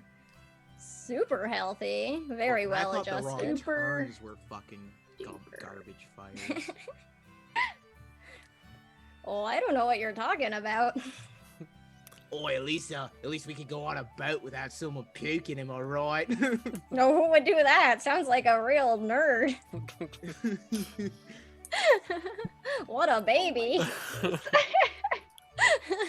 So as the night winds down, you all get aboard Madame Curio's carriage. Begin your way back to Madame Curio's shop in the small wooden town of Trevenza. And that's where we will end our first story, as the new party goes on to their next adventure, and they're going to select a new item to chase down and fix. So thanks everybody for joining us. We got a ton of raids tonight. Thank you so much. We really appreciate it. Thank you. Really glad to have you all here. Thanks for going along with this adventure. It was something. Oh my So yeah, thank God. you all for being here. We're gonna go around and plug, and then we're gonna end just a little bit early tonight, since the episode has pretty much come to an end. So, Alex, you want to start? Yeah, sure. Don't mind me. Hi, I'm Alex. I'm adjusting to my new haircut. um, you can follow me on Twitter at Mr. Puddins. I post about RPGs a lot, and I post dank memes. I run Bloody Portrait, which is a Zweihander occult vampire horror. It's gotten occult. And that's on Friday evening at 8 p.m. EST. And I would just like to say a few words about welcoming our latest sponsor, Artesian Builds, to Team Chromatic Chimera. Artesian Builds is a grassroots startup company. I believe they're based in San Francisco. Yeah, they're based in San Francisco. Sorry, a lot of locations I deal with on a daily basis. And they build custom PCs. And what's really cool is that when you order a PC, they do live streams of them building them, and you can watch them live build your PC. So it's kind of fun doing that. So if you've got PC needs, head down to the little diddly do in the bio, or use the link in the chat that you see and use code Puddins, and you could get up to $100 off your PC purchase, which, I mean, that's pretty big when you're buying a brand new rig. So feel free to give them a hey, what's up, and a hello. Thank you again, Artesian Builds, for joining the team.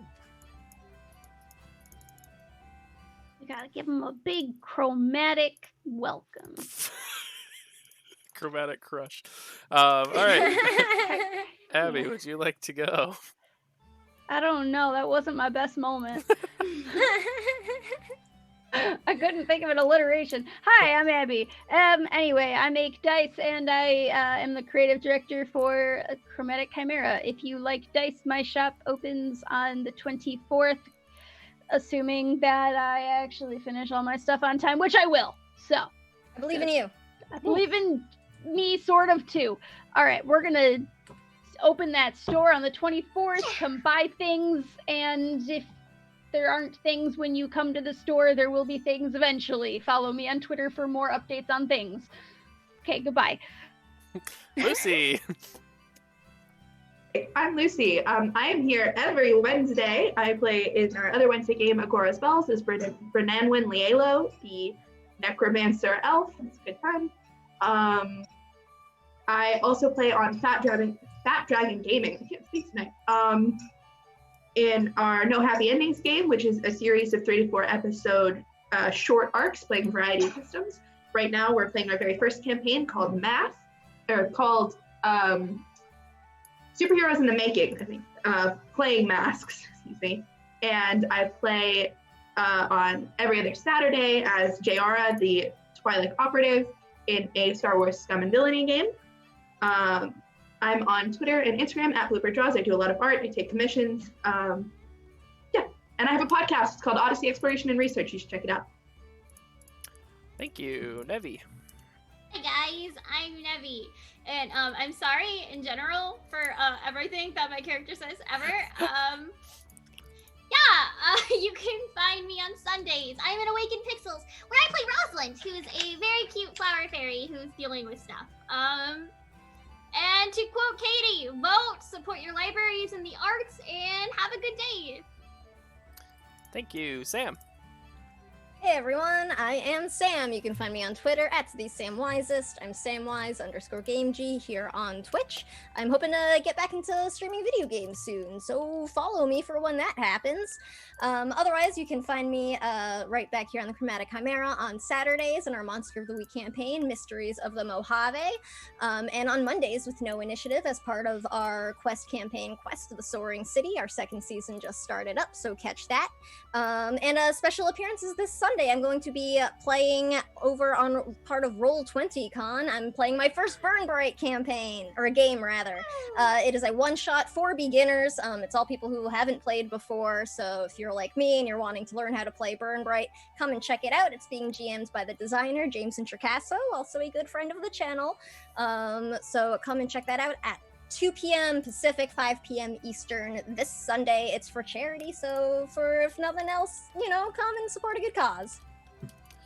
Thank you very much. And I am your GM, Chris. really enjoying this system. So thanks for tuning in with us. I also GM our other persistent game, Agora's Bells. We're really getting into some end game stuff with the wrong turns now, so things are coming to a head, it seems. So please tune in for that. That's a fantasy age game. If you like 3d6s instead of 1d20s, come on by. Other than that, we also want to take a second to shout out one of our sponsors, Kickstarters, Astral Anomalies with Tabletop Loot. That just went live this week, I think. So recently, anyways.